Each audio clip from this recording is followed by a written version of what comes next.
ਸੰਗਤ ਜੀ ਪ੍ਰੇਮ ਸਹਿ ਦਿਲ ਦੀਆਂ ਗਹਿਰਾਈਆਂ ਤੋਂ ਦੋ ਹੱਥ ਜੋੜ ਕੇ ਵਾਹਿਗੁਰੂ ਜੀ ਕਾ ਖਾਲਸਾ ਵਾਹਿਗੁਰੂ ਜੀ ਕੀ ਫਤਿਹ।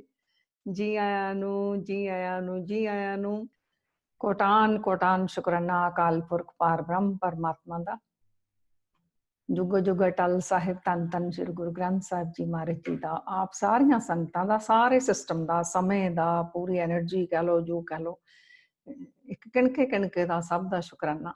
ਇੱਕ ਸਬੱਬ ਬਣਿਆ ਸਾਨੂੰ ਸਾਰਿਆਂ ਨੂੰ ਸੰਗਤੀ ਰੂਪ ਵਿੱਚ ਇਕੱਠੇ ਕੀਤਾ ਹੈ ਪਰਮਾਤਮਾ ਨੇ। ਤੋ ਸੰਗਤ ਜੀ, ਇੱਕ ਤਾਂ ਸਾਡੇ ਇੱਥੇ ਕੈਨੇਡਾ ਮੁਤਾਬਕ ਅੱਜ ਭਾਦੋ ਦਾ ਮਹੀਨਾ ਜਿਹੜਾ ਸ਼ੁਰੂ ਹੋਇਆ, ਇਹਦੇ 'ਚ ਗੁਰੂ ਮਹਾਰਾਜ ਨੇ ਸਾਨੂੰ ਕੀ ਉਪਦੇਸ਼ ਦਿੱਤਾ ਸੀ, ਜੋ ਪੁਆਇੰਟਸ ਜਿਹੜੇ ਨੇ। ਇੱਕ ਤਾਂ ਮਹਾਰਾਜ ਨੇ ਕਿਹਾ ਕਿ ਭਾਦੋਂ ਭਰਮ ਭੁਲਾਣੀਆਂ ਦੂਜੇ ਲੱਗਾ ਹੈ। ਜੀਵ ਆਤਮਾ ਜਿਹੜੀ ਆ ਇਹ ਭਰਮ ਭੁਲੇਖਿਆਂ 'ਚ ਫਿਰ ਰਹੀ ਹੈ, ਰੱਬ ਨੂੰ ਵਿਸਾਰ ਕੇ ਦੂਸਰੇ ਪਾਸੇ ਆਪਣਾ ਪ੍ਰੇਮ ਲਾਇਆ ਹੋਇਆ, ਜਾਂ ਕਹਿ ਲਓ ਕਿ ਦੂਸਰੀ ਸ਼ਕਤੀ ਜਿਹੜੀ ਰੱਬ ਦੀ ਮਾਇਆ ਵਿੱਚ ਅਸੀਂ ਉਲਝੇ ਪਏ ਹਾਂ। ਤੋ ਮਹਾਰਾਜ ਜੀ ਕਹਿੰਦੇ ਕਿੰਨੇ ਸ਼ਿੰਗਾਰ ਤੁਸੀਂ ਕਰਦੇ ਹੋ, ਇਹ ਕਿਤੇ ਤੁਹਾਡੇ ਕੰਮ ਨਹੀਂ ਆਣੇ। ਤਾਂ ਅਸਲੀ ਸ਼ਿੰਗਾਰ ਤਾਂ ਰੱਬੀ ਗੁਣਾਂ ਦਾ ਕਰਨਾ, ਆਪਣੀ ਰੂਹ ਨੂੰ ਸਵਾਰਨਾ ਸੀ ਸਾਰਿਆਂ ਨੇ। ਤੇ ਇਹਦੇ ਵਿੱਚ ਹੋਰ ਇੱਕ ਬੜਾ ਸੁੰਦਰ ਸਿਧਾਂਤ ਦਿੱਤਾ ਮਹਾਰਾਜ ਨੇ ਵੀ ਤੇਰਾ ਇਹ ਸਰੀਰ ਜਿਹੜਾ ਥੋੜਾ ਟਾਈਮ ਹੀ ਆ, ਔਰ ਇਹ ਵੀ ਨਹੀਂ ਪਤਾ ਕਦੋਂ ਤੇਰੇ ਸਵਾਸ ਜਿਹੜੇ ਨੇ ਖਤਮ ਹੋ ਜਾਣੇ। ਤੇ ਜਿਨ੍ਹਾਂ ਦੇ ਨਾਲ ਤੂੰ ਪ੍ਰੇਮ ਲਾਈ ਬੈਠਾ, ਮੋਹ ਦੇ ਵਿੱਚ ਇਹਨਾਂ 'ਚ ਫਸਿਆ ਬੈਠਾ, ਇਹਨਾਂ ਨੇ ਵੀ ਤੈਨੂੰ ਛੱਡ ਕੇ ਪਿੱਛੇ ਖੜੇ ਹੋ ਜਾਣਾ, ਪ੍ਰੇਤ ਕਹਿਣ ਲੱਗ ਜਾਣਾ। ਹੋਰ ਸਥਾਨ ਦਿੱਤਾ ਇਹਦੇ ਵਿੱਚ ਕਰਮਾਂ ਦਾ, ਜਿਹਾ ਬੀਜੈ ਸੋਲਣੇ ਕਰਮਾਂ ਸੰਦਰਾ ਖੇਤ, ਵੀ ਜੋ ਤੂੰ ਕਰਮਾਂ ਦੇ ਬੀਜ ਬੀਜਣੇ ਨੇ ਉਸ ਦਾ ਹੀ ਤੈਨੂੰ ਫਲ ਮਿਲਣਾ। ਤੋ ਕਿੰਨਾ ਕਿ ਸਾਨੂੰ ਕੌਨਸ਼ੀਅਸ ਹੋ ਜਾਣਾ ਚਾਹੀਦਾ ਆਪਣੇ ਕਰਮਾਂ ਦੇ ਲਈ। ਅਸੀਂ ਪਿਛਲੇ ਆਪਣੀਆਂ ਵਿਚਾਰਾਂ ਕਰ ਚੁੱਕੇ ਹਾਂ ਵੀ ਕਰਮ ਕਿਹੋ ਜਿਹੇ ਸਾਨੂੰ ਕਰਨੇ ਚਾਹੀਦੇ ਨੇ ਗੁਰਬਾਣੀ ਅਨੁਸਾਰ। ਤੋ ਮਹਾਰਾਜ ਨੇ ਕਰਮਾਂ ਦਾ ਫਿਰ ਸਾਨੂੰ ਅੱਜ ਯਾਦ ਕਰਵਾ ਦਿੱਤਾ ਵੀ ਜੋ ਕਰਮਾਂ ਦੇ ਬੀਜ ਬੀਜਣੇ ਨੇ ਉਸੇ ਦਾ ਹੀ ਫਲ ਅਸੀਂ ਖਾਣਾ ਹੀ ਖਾਣਾ ਹੈ। ਤੇ ਫਿਰ ਮਹਾਰਾਜ ਨੇ ਇਹ ਕਿਹਾ ਕਿ ਉਹ ਭਾਦੋਂ ਦੇ ਮਹੀਨੇ 'ਚ ਮਹਾਰਾਜ ਨੇ ਉਪਦੇਸ਼ ਦਿੱਤਾ, ਉਹ ਜੀਵ ਆਤਮਾ ਨਰਕ ਵਿੱਚ ਨਹੀਂ ਪੈਂਦੀਆਂ ਜਿਨ੍ਹਾਂ ਨੂੰ ਗੁਰੂ ਰੱਖ ਲੈਂਦਾ ਹੈ। ਗੁਰੂ ਕਿਹਨਾਂ ਨੂੰ ਰੱਖਦਾ? ਜਿਹੜੇ ਗੁਰੂ ਦੀ ਸ਼ਰਨ 'ਚ ਪੈਂਦੇ ਨੇ, ਜਿਹੜੇ ਗੁਰੂ ਦੇ ਬਚਨ ਸੁਣਦੇ ਨੇ, ਕਮਾਉਂਦੇ ਨੇ, ਉਹਨਾਂ ਨੂੰ ਫਿਰ ਗੁਰੂ ਕੀ ਕਰਦਾ? ਪਰਮਾਤਮਾ ਦੇ ਨਾਲ ਹੀ ਜੋੜ ਦਿੰਦਾ। ਸੋ ਇਹ ਆਪਾਂ ਥੋੜੇ ਜਿਹੇ ਸ਼ਬਦਾਂ ਵਿੱਚ ਇਹ ਆਪਣਾ ਸੁਨੇਹਾ ਲਿਆ ਗੁਰੂ ਸਾਹਿਬ ਜੀ ਦਾ, ਸਾਨੂੰ ਕੀ ਸੰਦੇਸ਼ ਆਇਆ ਸਾਰਿਆਂ ਨੂੰ। ਤੋ ਅੱਜ ਸੰਗਤ ਜੀ ਅਸੀਂ ਵਿਚਾਰਾਂ ਕਰਾਂਗੇ ਜੁਗੋ ਜੁਗ ਅਟਲ ਸਾਹਿਬ ਧੰਨ ਧੰਨ ਸ੍ਰੀ ਗੁਰੂ ਗ੍ਰੰਥ ਸਾਹਿਬ ਜੀ ਮਹਾਰਾਜ ਜੀ ਦੇ ਪ੍ਰਕਾਸ਼ ਦਿਵਸ ਦੇ ਸੰਬੰਧ ਵਿੱਚ। ਥੋੜੇ ਦਿਨਾਂ ਨੂੰ ਆਉਣ ਵਾਲਾ ਆ। ਤੋ ਪਹਿਲਾਂ ਜਦੋਂ ਹੋਇਆ ਸੀ ਆਦਿ ਗ੍ਰੰਥ ਦਾ ਪ੍ਰਕਾਸ਼, ਉਹ 1604 ਈਸਵੀ ਨੂੰ, 1 ਸਤੰਬਰ 1604 ਈਸਵੀ ਨੂੰ। ਕੀ ਕਾਰਨ ਹੋਇਆ, ਕਿਉਂ ਗੁਰੂ ਮਹਾਰਾਜ ਨੂੰ ਜਿਹੜੀ ਬਾਣੀ ਦੀ ਸੰਪਾਦਨਾ ਕਰਨੀ ਪੈ ਗਈ, ਇੱਕ ਅਸੀਂ ਇਹ ਵਿਚਾਰਾ ਕਰਾਂਗੇ। ਤੇ ਦੂਸਰਾ ਵੀ ਸ੍ਰੀ ਗੁਰੂ ਗ੍ਰੰਥ ਸਾਹਿਬ ਦੀ ਕੀ ਵਿਲੱਖਣਤਾ ਆ ਇਸ ਸੰਸਾਰ ਦੇ ਵਿੱਚ। ਅਨੇਕਾਂ ਹੀ ਧਰਮ ਨੇ, ਅਨੇਕਾਂ ਹੀ ਗ੍ਰੰਥ ਨੇ, ਸਾਰੇ ਪੂਜਣਯੋਗ ਨੇ, ਸਾਰੇ ਸਤਿਕਾਰਨਯੋਗ ਨੇ, ਲੇਕਿਨ ਸ੍ਰੀ ਗੁਰੂ ਗ੍ਰੰਥ ਸਾਹਿਬ ਦੀ ਵਿਲੱਖਣਤਾ ਕੀ ਹੈ, ਵਿਸ਼ੇਸ਼ਤਾ ਕੀ ਹੈ? ਹੋਰ ਇਹ ਸ੍ਰੀ ਗੁਰੂ ਗ੍ਰੰਥ ਸਾਹਿਬ ਵਿੱਚ ਕਿਹੜੇ ਕਿਹੜੇ ਖਜ਼ਾਨੇ ਨੇ ਪੂਰੀ ਮਾਨਵਤਾ ਦੇ ਲਈ? ਸੋ ਤਾਂ ਕਿ ਅੱਜ ਤੋਂ ਅਸੀਂ ਲੁੱਟਣੇ ਸ਼ੁਰੂ ਕਰ ਲਈਏ, ਇੰਨੇ ਖਜ਼ਾਨੇ ਪਏ ਨੇ ਸਾਡੇ ਲਈ। ਲੁੱਟੀਏ ਰੱਜ ਰੱਜ ਕੇ, ਪਤਾ ਨਹੀਂ ਉਹ ਕਹਿੰਦੇ ਨਾ, ਉਹ ਜਦੋਂ ਸੇਲ ਲੱਗੀ ਹੁੰਦੀ ਆ ਤਾਂ ਦੁਨੀਆ ਦੌੜੀ ਜਾਂਦੀ। ਇੱਥੇ ਤਾਂ ਏਦਾਂ ਦੇ ਦਿਨ ਹੁੰਦੇ ਜਦੋਂ ਰਾਤ ਨੂੰ ਜਾ ਜਾ ਕੇ ਸੜਕਾਂ ਤੇ ਬੈਠ ਜਾਂਦੇ ਨੇ ਲੋਕ, ਤੇ ਬਾਕਸਿੰਗ ਡੇ ਉਹਨੂੰ ਬੋਲਦੇ ਨੇ। ਤੇ ਮਤਲਬ ਲਾਈਨਾਂ 'ਚ ਲੱਗੇ ਹੁੰਦੇ ਵੀ ਉਹ ਸਵੇਰ ਨੂੰ ਖੁੱਲਣਾ ਤੇ ਅਸੀਂ ਪਹਿਲਾਂ ਜਾ ਕੇ ਚੱਕ ਲਿਆਈਏ ਸਮਾਨ। ਸੋ ਅੱਜ ਗੁਰੂ ਮਹਾਰਾਜ ਨੇ ਆਪਣੇ ਭੰਡਾਰੇ ਸਾਨੂੰ ਖੋਲ ਦੇਣੇ ਨੇ। ਤੋ ਜਿੰਨੇ ਵੱਧ ਤੋਂ ਵੱਧ ਚੱਕ ਸਕਦੇ ਆ, ਜਿੰਨੇ ਸਾਨੂੰ ਸਵਾਸ ਆਲੇ ਸਾਡੇ ਬਚਦੇ ਨੇ, ਇਕੱਠੇ ਅਸੀਂ ਕਰ ਲਈਏ। ਤੋ ਸੰਗਤ ਜੀ ਕਿਉਂ ਸੰਪਾਦਨਾ ਕਰਨੀ ਪੈ ਗਈ ਬਾਣੀ ਦੀ? ਕਿਉਂਕਿ ਬਾਣੀ ਗੁਰੂ ਨਾਨਕ ਸੱਚੇ ਪਾਤਸ਼ਾਹ ਤੋਂ ਆਈ, ਜਿਹੜੀ ਸਿੱਖ ਧਰਮ ਵਿੱਚ ਜਿਹੜੀ ਇਹ ਧਰਮ ਸ਼ੁਰੂ ਹੋਇਆ, ਇੱਕ ਪੰਥ ਸ਼ੁਰੂ ਹੋਇਆ। ਕਿਹੜਾ ਹੋਇਆ? ਮਾਰਿਆ ਸਿੱਕਾ ਜਗਤ ਵਿੱਚ ਨਾਨਕ ਨਿਰਮਲ ਪੰਥ ਚਲਾਇਆ। ਪੰਥ ਹੁੰਦਾ ਰਸਤਾ, ਮਾਰਗ, ਸੱਚ ਨੂੰ ਮਿਲਣ ਦਾ ਰਸਤਾ ਜਿਹੜਾ ਗੁਰੂ ਨਾਨਕ ਦੇਵ ਜੀ ਨੇ ਚਲਾਇਆ, ਉਹ ਨਿਰਮਲ, ਪਿਓਰਿਟੀ ਦਾ, ਸ਼ੁੱਧਤਾ ਦਾ। ਤੋ ਨਾਮ ਦਾ ਸਿੱਕਾ ਮਾਰਿਆ ਇਸ ਜਗਤ ਦੇ ਵਿੱਚ ਗੁਰੂ ਨਾਨਕ ਸੱਚੇ ਪਾਤਸ਼ਾਹ ਜੀ ਨੇ, ਨਿਰਮਲ ਪੰਥ ਚਲਾਇਆ।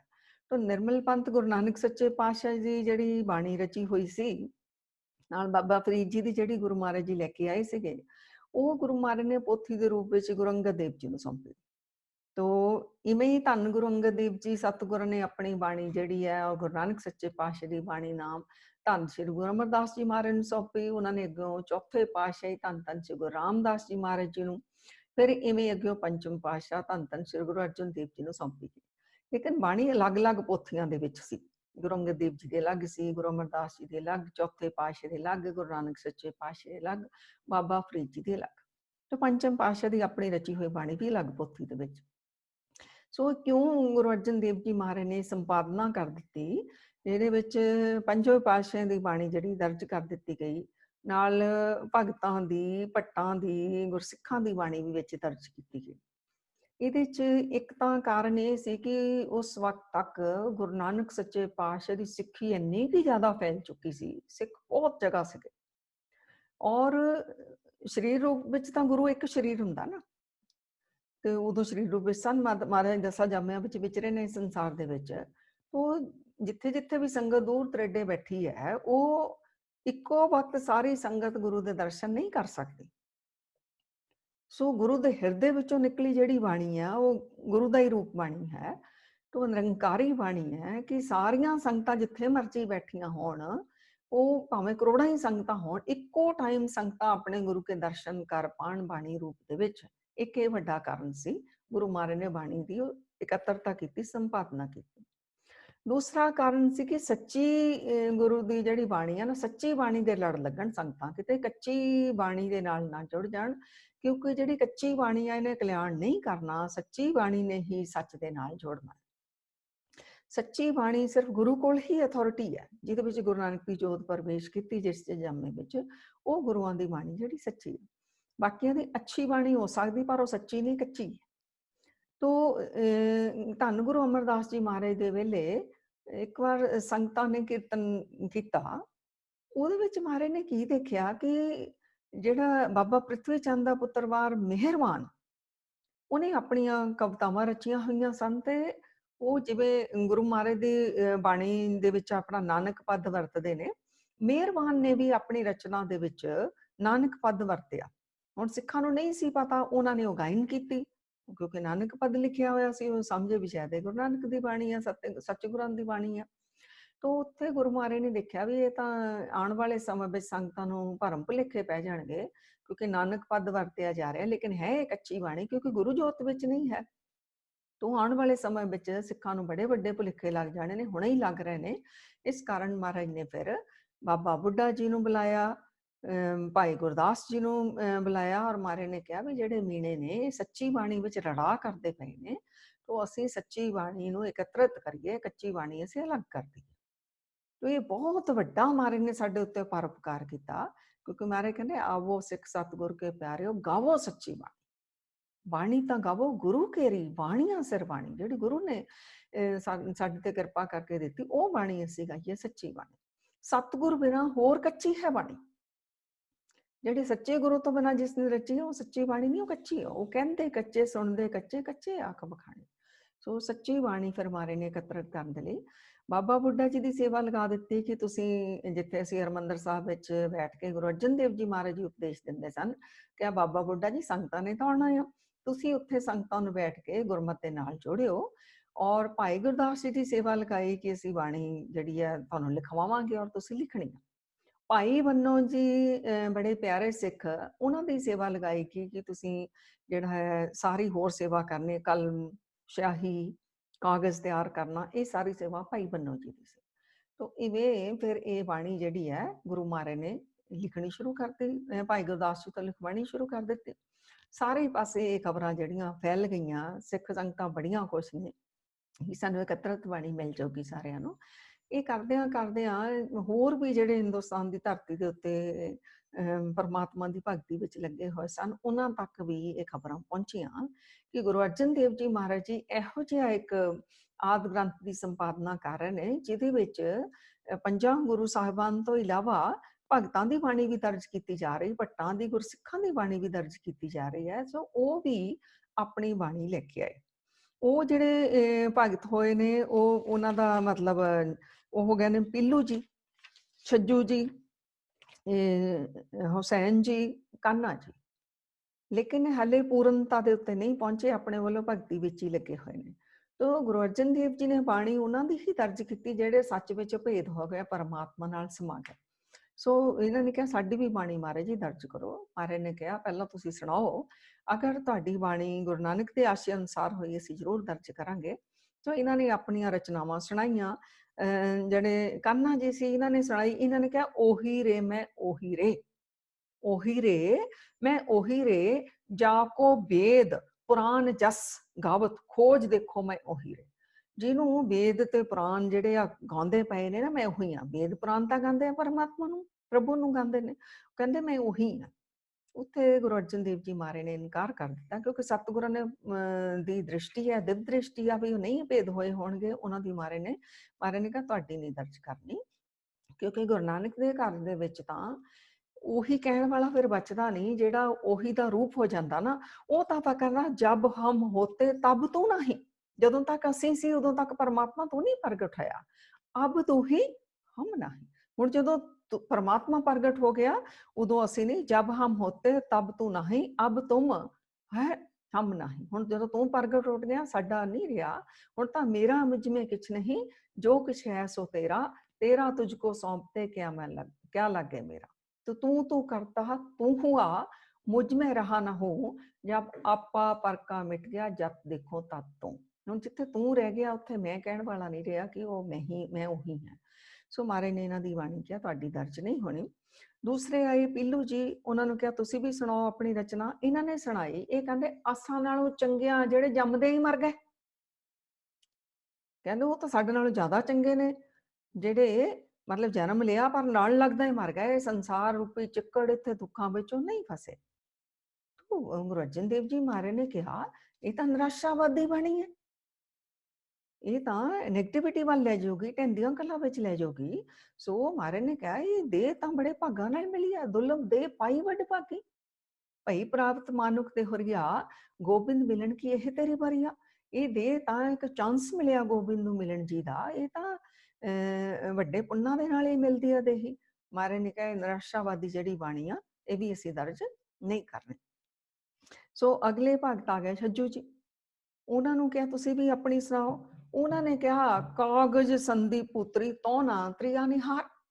ਜੇ ਇਹ ਬੰਦਿਆ ਅਗਰ ਤੈਨੂੰ ਕਾਗਜ਼ ਦੀ ਪੁਤਲੀ ਵੀ ਮਿਲ ਜਵੇ, ਪਿਕਚਰ ਵੀ ਮਿਲ ਜਵੇ ਕਾਗਜ਼ ਦੇ ਉੱਤੇ ਕਿਸੇ ਔਰਤ ਦੀ, ਤੂੰ ਉਹਨੂੰ ਦੇਖੀ ਨਾ, ਕਿਉਂਕਿ ਔਰਤ ਪਾਪਾਂ ਦਾ ਘਰ, ਨਰਕਾਂ ਦਾ ਘਰ, ਤੈਨੂੰ ਨਰਕਾਂ ਵਿੱਚ ਲੈ ਜਾਏਗੀ। ਤੋ ਗੁਰੂ ਅਰਜਨ ਦੇਵ ਜੀ ਮਹਾਰਾਜ ਨੇ ਕਿਹਾ ਬਈ ਤੂੰ ਕਿੱਥੋਂ ਪੈਦਾ ਹੋਇਆ, ਤੂੰ ਵੀ ਤਾਂ ਔਰਤ ਤੋਂ ਹੀ ਪੈਦਾ ਹੋਇਆ। ਮਹਾਰਾਜ ਨੇ ਕਿਹਾ ਸਾਡੇ ਗੁਰੂ ਨਾਨਕ ਦੇ ਘਰ ਤਾਂ ਔਰਤ ਦਾ ਨਿਤ ਨਿਤ ਸਤਿਕਾਰ ਕੀਤਾ ਜਾਂਦਾ, ਇੱਕ ਦਿਨ ਨਹੀਂ। ਅੱਜ ਸੰਸਾਰ ਦੇ ਵਿੱਚ ਨਾ ਵੂਮਨਸ ਡੇ ਮਨਾਇਆ ਜਾਂਦਾ, ਵੂਮਨਸ ਇੰਪਾਵਰਮੈਂਟ ਦਾ ਦਿਨ ਮਨਾਇਆ ਜਾਂਦਾ, ਨਹੀਂ। ਗੁਰੂ ਮਹਾਰਾਜ ਨੇ ਕਿਹਾ ਸਾਡੇ ਘਰ ਵਿੱਚ ਤਾਂ ਔਰਤ ਦਾ ਰੋਜ਼ ਸਤਿਕਾਰ ਕੀਤਾ ਜਾਂਦਾ। ਇੱਥੇ ਤਾਂ ਗੁਰੂ ਨਾਨਕ ਸੱਚੇ ਪਾਤਸ਼ਾਹ ਜੀ ਕਹਿੰਦੇ ਨੇ ਭੰਡ ਜੰਮੀਏ ਭੰਡ ਨਿਮੀਏ, ਭੰਡ ਮੰਗਣ ਵਿਆਹੋ, ਭੰਡੋ ਹੋਵੇ ਦੋਸਤੀ ਭੰਡੋ ਚੱਲੇ ਰਹੋ, ਭੰਡ ਮੂਹਾ ਭੰਡ ਭਾਲੀਏ, ਭੰਡ ਹੋਵੇ ਬੰਦਾਨ, ਸੋ ਕਿਉ ਮੰਦਾ ਆਖੇ ਜਿਤ ਜੰਮੇ ਰਾਜਾ। ਮਹਾਰਾਜ ਜੀ ਕਹਿੰਦੇ ਇਹ ਤਾਂ ਇਹੋ ਜਿਹਾ ਘਰ ਆ ਜਿੱਥੇ ਬਾਬਾ ਫਰੀਦ ਜੀ ਕਹਿੰਦੇ ਨੇ ਤਿੰਨ ਧਨ ਜਣਿੰਦੀ ਮਾਓ ਆਏ ਸਫਲ ਥੇ। ਉਹ ਮਾਵਾਂ ਧਨ ਨੇ ਜਿਨ੍ਹਾਂ ਦੇ ਬੱਚੇ ਜਿਹੜੇ ਦਰਵੇਸ਼ ਬਣ ਗਏ। ਆਪ ਲੀਏ ਲੜ ਲਾਏ ਦਰ ਦਰਵੇਸ਼ ਤੇ ਤਿੰਨ ਧਨ ਜਣਿੰਦੀ ਮਾਓ ਆਏ ਸਫਲ ਸੇ। ਇੱਥੇ ਤਾਂ ਜਿੱਥੇ ਗੁਰੂ ਨੂੰ ਜਨਮ ਦੇਣ ਵਾਲੇ ਪਿਤਾ ਦਾ ਸਤਿਕਾਰ ਕੀਤਾ ਗਿਆ, ਉੱਥੇ ਗੁਰੂ ਨੂੰ ਜਨਮ ਦੇਣ ਵਾਲੀ ਮਾਤਾ ਨੂੰ ਵੀ ਧੰਨ ਧੰਨ ਕਿਹਾ ਗਿਆ। ਧੰਨ ਧੰਨ ਪਿਤਾ ਧੰਨ ਧੰਨ ਕੁੱਲ, ਧੰਨ ਧੰਨ ਸੋ ਜਨਨੀ ਜਿਨ ਗੁਰੂ ਜਣਿਆ ਮਾਏ। ਮਹਾਰਾਜ ਜੀ ਕਹਿੰਦੇ ਔਰਤ ਦਾ ਇੰਨਾ ਤਿਰਸਕਾਰ, ਔਰਤ ਤੋਂ ਪੈਦਾ ਹੋ ਕੇ ਔਰਤ ਨੂੰ ਨਿੰਦੇ ਹੋ, ਤੁਹਾਡੀ ਬਾਣੀ ਬਿਲਕੁਲ ਨਹੀਂ, ਤੁਹਾਡੀ ਰਚਨਾ ਨਹੀਂ ਵਿੱਚ ਐਡ ਕਰਨੀ। ਸੋ ਸਤਿਗੁਰਾਂ ਨੇ ਉਹਨਾਂ ਨੂੰ ਵੀ ਇਨਕਾਰ ਕਰ ਦਿੱਤਾ। ਅਗਲੇ ਆ ਗਿਆ ਸ਼ਾਹ ਹੁਸੈਨ ਜੀ। ਮਹਾਰਾਜ ਜੀ ਤੁਸੀਂ ਵੀ ਆਪਣੀ ਸੁਣਾਓ, ਅਗਰ ਗੁਰੂ ਨਾਨਕ ਦੇ ਆਸ਼ੇ ਅਨੁਸਾਰ ਹੋਈ ਜ਼ਰੂਰ ਦਰਜ ਕਰਾਂਗੇ। ਤਾਂ ਉਹਨਾਂ ਨੇ ਕਿਹਾ ਚੁੱਪ ਬਹਿੜਿਆ, ਚੁੱਪ ਬਹਿੜਿਆ, ਬੋਲਣ ਦੀ ਨਹੀਂ ਜਾਏ ਵੇੜਿਆ, ਚੁੱਪ ਹੀ ਰਹੋ, ਬੋਲੋ ਨਾ ਕੁਛ ਵੀ। ਮਹਾਰਾਜ ਕਹਿੰਦੇ ਇਹ ਕੀ ਗੱਲ ਹੋ ਗਈ, ਜਿੱਥੇ ਬੋਲਣਾ ਉੱਥੇ ਬੋਲਣਾ, ਜਿੱਥੇ ਚੁੱਪ ਰਹਿਣਾ ਉੱਥੇ ਚੁੱਪ ਰਹਿਣਾ। ਮਹਾਰਾਜ ਨੇ ਕਿਹਾ ਅਗਰ ਸੰਤ ਮਹਾਂਪੁਰਖ ਰੱਬ ਦੇ ਪਿਆਰੇ ਜੁੜੀਆਂ ਰੂਹਾਂ ਮਿਲਦੀਆਂ ਨੇ ਤਾਂ ਸੰਤ ਮਿਲੇ ਕੁਝ ਸੁਣੀਏ ਕਹੀਏ, ਕੁਛ ਉਹਨਾਂ ਦੇ ਵਚਨ ਸੁਣ ਲਓ, ਕੁਛ ਕਹਿ ਲਓ ਜੋ ਤੁਹਾਡੇ ਕੁਐਸਚਨਸ ਨੇ ਤਾਂ ਕਿ ਤੁਹਾਡੇ ਕਲੀਅਰ ਕਰ ਮਿਲੇ। ਸੰਤ ਮਸਤ ਹੋਏ ਰਹੀਏ, ਜਿੱਥੇ ਮਨਮੁਖ ਕੋਈ ਮਿਲ ਜਾਵੇ ਉੱਥੇ ਮਸਤ ਹੋ ਜਾਓ, ਉੱਥੇ ਕੋਈ ਫਾਇਦਾ ਨਹੀਂ ਆ ਫਜ਼ੂਲ ਆਪਣੀ એનર્ਜੀ ਜਿਹੜੀ ਵੇਸਟ ਕਰਨ ਦਾ। ਸੋ ਮਹਾਰਾਜ ਨੇ ਇਹਨਾਂ ਦੇ ਰਚਨਾਵਾਂ ਜਿਹੜੀਆਂ ਨਹੀਂ ਰਚੀਆਂ ਵਿੱਚ ਦਰਜ ਨਹੀਂ ਕੀਤੀਆਂ। ਸੋ ਗੁਰੂ ਮਹਾਰਾਜ ਨੇ 15 ਭਗਤ, 11 ਭੱਟਾਂ ਦੀ ਬਾਣੀ, 3 ਗੁਰਸਿੱਖਾਂ ਦੀ ਬਾਣੀ ਦਰਜ ਕੀਤੀ। 5 ਗੁਰੂ ਸਾਹਿਬਾਨ ਦੀ ਤਾਂ ਕੀਤੀ, ਉਸ ਵਕਤ ਕਿਉਂਕਿ ਨੌਵੇਂ ਪਾਤਸ਼ਾਹੀ ਧੰਨ ਸ੍ਰੀ ਗੁਰੂ ਤੇਗ ਬਹਾਦਰ ਸਾਹਿਬ ਜੀ ਗੁਰੂ ਰੂਪ ਵਿੱਚ ਨਹੀਂ ਸਨ, ਤੇ ਹਲੇ ਉਹ ਜੋਤ ਵੀ ਨਹੀਂ ਸੀ ਪ੍ਰਵੇਸ਼ ਕੀਤੀ, ਤਾਂ ਉਹਨਾਂ ਦੀ ਹਲੇ ਬਾਣੀ ਵੀ ਨਹੀਂ ਸੀ ਰਚੀ ਗਈ, ਬਾਣੀ ਨਹੀਂ ਦਰਜ ਕੀਤੀ। ਗੁਰੂ ਤੇਗ ਬਹਾਦਰ ਸਾਹਿਬ ਜੀ ਦੀ ਬਾਣੀ ਜਿਹੜੀ ਹੈ ਇਹ ਦਸਮ ਪਾਤਸ਼ਾਹ ਧੰਨ ਸ੍ਰੀ ਗੁਰੂ ਗੋਬਿੰਦ ਸਿੰਘ ਜੀ ਮਹਾਰਾਜ ਨੇ ਸਾਬੋ ਕੀ ਤਲਵੰਡੀ ਵਿਖੇ ਦਰਜ ਕੀਤੀ। ਔਰ ਸ੍ਰੀ ਗੁਰੂ ਗ੍ਰੰਥ ਸਾਹਿਬ ਨੂੰ ਗੁਰਤਾ ਗੱਦੀ ਦਾ ਜਿਹੜਾ ਮਹਾਰਾਜ ਨੇ ਕਿਹਾ ਵੀ ਇਹ ਗੁਰੂ ਹੈ ਅੱਜ ਤੋਂ ਤੁਹਾਡਾ, ਇਹ ਨੰਦੇੜ ਦੀ ਧਰਤੀ ਉੱਤੇ, ਇੱਥੇ ਆਦਿ ਗ੍ਰੰਥ ਪੋਥੀ ਪਰਮੇਸ਼ਰ ਕਾ ਥਾਨ ਕਰਕੇ ਜਿਹੜੀ ਆ 1604 ਈਸਵੀ ਵਿੱਚ ਇਹਦੀ ਸੰਪਾਦਨਾ ਜਿਹੜੀ ਕੀਤੀ ਗਈ। ਤੋ ਭਾਈ ਬੰਨੋ ਜੀ ਦੇ ਕੋਲ ਸੇਵਾ ਦਿੱਤੀ ਨਾਲ ਕਲਮਾਂ ਦੀ, ਸ਼ਾਹਿਦ ਦੀ, ਕਾਗਜ਼ ਦੀ ਭਾਈ ਗੁਰਦਾਸ ਜੀ ਕੋਲੋਂ ਲਿਖਵਾਈ ਗਈ। ਗੁਰੂ ਅਰਜਨ ਦੇਵ ਜੀ ਨੇ ਇਹ ਬਾਣੀ ਜਿਹੜੀ ਹੈ ਇਹ ਲਿਖਵਾਈ ਹੈ। ਇਹਦੇ ਵਿੱਚ ਸੰਗਤ ਜੀ ਗੁਰੂ ਨਾਨਕ ਸੱਚੇ ਪਾਤਸ਼ਾਹ 974 ਸ਼ਬਦ ਨੇ, ਤੇ ਰਾਗ ਜਿਹੜੇ ਨੇ 19 ਰਾਗਾਂ ਵਿੱਚ ਮਾੜੇ ਗੁਰੂ ਨਾਨਕ ਸੱਚੇ ਪਾਤਸ਼ਾਹ ਜੀ। ਧੰਨ ਗੁਰੂ ਅੰਗਦ ਦੇਵ ਜੀ ਦੇ 63 ਸ਼ਲੋਕ ਨੇ, 12 ਵਿੱਚ ਨੇ, ਰਾਗਾਂ ਵਿੱਚ ਨਹੀਂ। ਧੰਨ ਗੁਰੂ ਅਮਰਦਾਸ ਜੀ ਦੇ 907 ਸ਼ਲੋਕ ਨੇ ਤੇ ਬਾਣੀਆਂ ਨੇ, ਇਹ ਹੈਗੇ 17 ਰਾਗਾਂ ਵਿੱਚ। ਧੰਨ ਗੁਰੂ ਰਾਮਦਾਸ ਜੀ ਮਹਾਰਾਜ ਨੇ 30 ਰਾਗਾਂ ਵਿੱਚ ਬਾਣੀ ਰਚੀ ਔਰ 679 ਜਿਹੜੇ ਨੇ ਮਹਾਰਾਜ ਦੇ ਸ਼ਬਦ ਨੇ। ਗੁਰੂ ਅਰਜਨ ਦੇਵ ਜੀ ਦੇ 2218। ਦੇਖੋ ਧੰਨ ਗੁਰੂ ਅਮਰਦਾਸ ਜੀ ਮਹਾਰਾਜ, ਗੁਰੂ ਅਰਜਨ ਦੇਵ ਜੀ ਦੀ ਬਾਣੀ ਕਿੰਨੀ, 2218, 30 ਰਾਗਾਂ ਦੇ ਵਿੱਚ। ਬਾਅਦ ਵਿੱਚ ਗੁਰੂ ਤੇਗ ਬਹਾਦਰ ਸਾਹਿਬ ਜੀ ਦੀ ਬਾਣੀ ਜਿਹੜੀ ਹੈ ਉਹ 15 ਰਾਗਾਂ ਦੇ ਵਿੱਚ ਧੰਨ ਗੁਰੂ ਗੋਬਿੰਦ ਸਿੰਘ ਜੀ ਮਹਾਰਾਜ ਨੇ ਦਰਜ ਕੀਤੀ। ਤੋ ਇਹਦੇ ਵਿੱਚ ਜਿਹੜੇ ਭਗਤ ਹੋਏ ਨੇ, ਭਗਤ ਪਰਮਾਨੰਦ ਜੀ, ਭਗਤ ਰਾਮਾਨੰਦ ਜੀ, ਭਗਤ ਜੈਦੇਵ ਜੀ, ਭਗਤ ਬੇਣੀ ਜੀ, ਇਹ ਭਗਤ ਹੋਏ ਨੇ। ਤੇ ਇਹ ਜਿਹੜੇ ਨੇ 4 ਬ੍ਰਾਹਮਣ ਭਗਤ ਨੇ। ਭਗਤ ਤਾਂ ਜਿਹੜੇ ਨੇ 15 ਹੋਏ ਨੇ, ਲੇਕਿਨ ਇਹ 4 ਬ੍ਰਾਹਮਣ ਭਗਤ ਨੇ। ਇਹਦੇ ਵਿੱਚ ਹੋਰ ਭਗਤਾਂ ਦੀ ਵੀ ਬਾਣੀ ਦਰਜ ਕੀਤੀ ਗਈ, ਜਿਨ੍ਹਾਂ ਅਲੱਗ-ਅਲੱਗ ਜਾਤੀ, ਅਲੱਗ-ਅਲੱਗ ਧਰਮਾਂ ਨੂੰ ਜਿਹੜੇ ਬਿਲੋਂਗ ਕਰਦੇ ਸਨ, ਚਾਹੇ ਮੁਸਲਮਾਨ ਹੋਏ, ਚਾਹੇ ਜਿਨ੍ਹਾਂ ਨੂੰ ਚਿੰਬੇ ਕਿਹਾ, ਜਿਨ੍ਹਾਂ ਨੂੰ ਚਮਾਰ ਕਿਹਾ ਗਿਆ ਸੰਸਾਰ ਨੇ, ਖੱਤਰੀ, ਰਾਜਪੂਤ, ਸਾਰਿਆਂ ਦੀ ਬਾਣੀ ਵਿੱਚ ਮਹਾਰਾਜ ਨੇ ਦਰਜ ਕੀਤੀ, ਜਿਹੜੇ ਪਰਮਾਤਮਾ ਨਾਲ ਅਭੇਦ ਰੂਹਾਂ ਸਨ। ਮਤਲਬ ਕਿ ਇੱਕ ਇਹੋ ਜਿਹਾ ਮਹਾਰਾਜ ਨੇ ਸ੍ਰੀ ਗੁਰੂ ਗ੍ਰੰਥ ਸਾਹਿਬ ਦੇ ਵਿੱਚ ਇੱਕ ਇਤਨਾ ਸੁੰਦਰ ਸਾਨੂੰ ਸਿਧਾਂਤ ਦੇ ਦਿੱਤਾ ਵੀ ਸਾਰੇ ਰੱਬ ਦੇ ਨੇ, ਸਭ ਨੂੰ ਸ਼ਾਮਿਲ ਕੀਤਾ ਜਿਹੜੇ ਪਰਮਾਤਮਾ ਦੇ ਵਿੱਚ ਜੁੜੇ ਹੋਏ ਸਨ।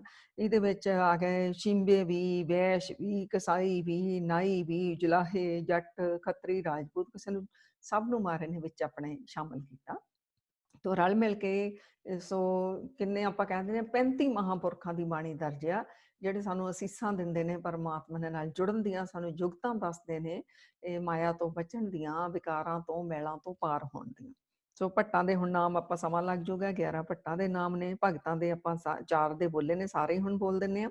ਬਾਬਾ ਫਰੀਦ ਜੀ, ਭਗਤ ਜੈਦੇਵ ਜੀ, ਭਗਤ ਤ੍ਰਿਲੋਚਨ ਜੀ, ਭਗਤ ਨਾਮਦੇਵ ਜੀ, ਭਗਤ ਸਧਨਾ ਜੀ, ਭਗਤ ਰਾਮਾਨੰਦ ਜੀ, ਭਗਤ ਰਵਿਦਾਸ ਜੀ, ਭਗਤ ਸੈਣ ਜੀ, ਭਗਤ ਕਬੀਰ ਜੀ, ਭਗਤ ਧੰਨਾ ਜੀ, ਭਗਤ ਪੀਪਾ ਜੀ, ਭਗਤ ਸੂਰਦਾਸ ਜੀ, ਭਗਤ ਭੀਖਣ ਜੀ, ਭਗਤ ਪਰਮਾਨੰਦ ਜੀ, ਭਗਤ ਬੇਣੀ ਜੀ।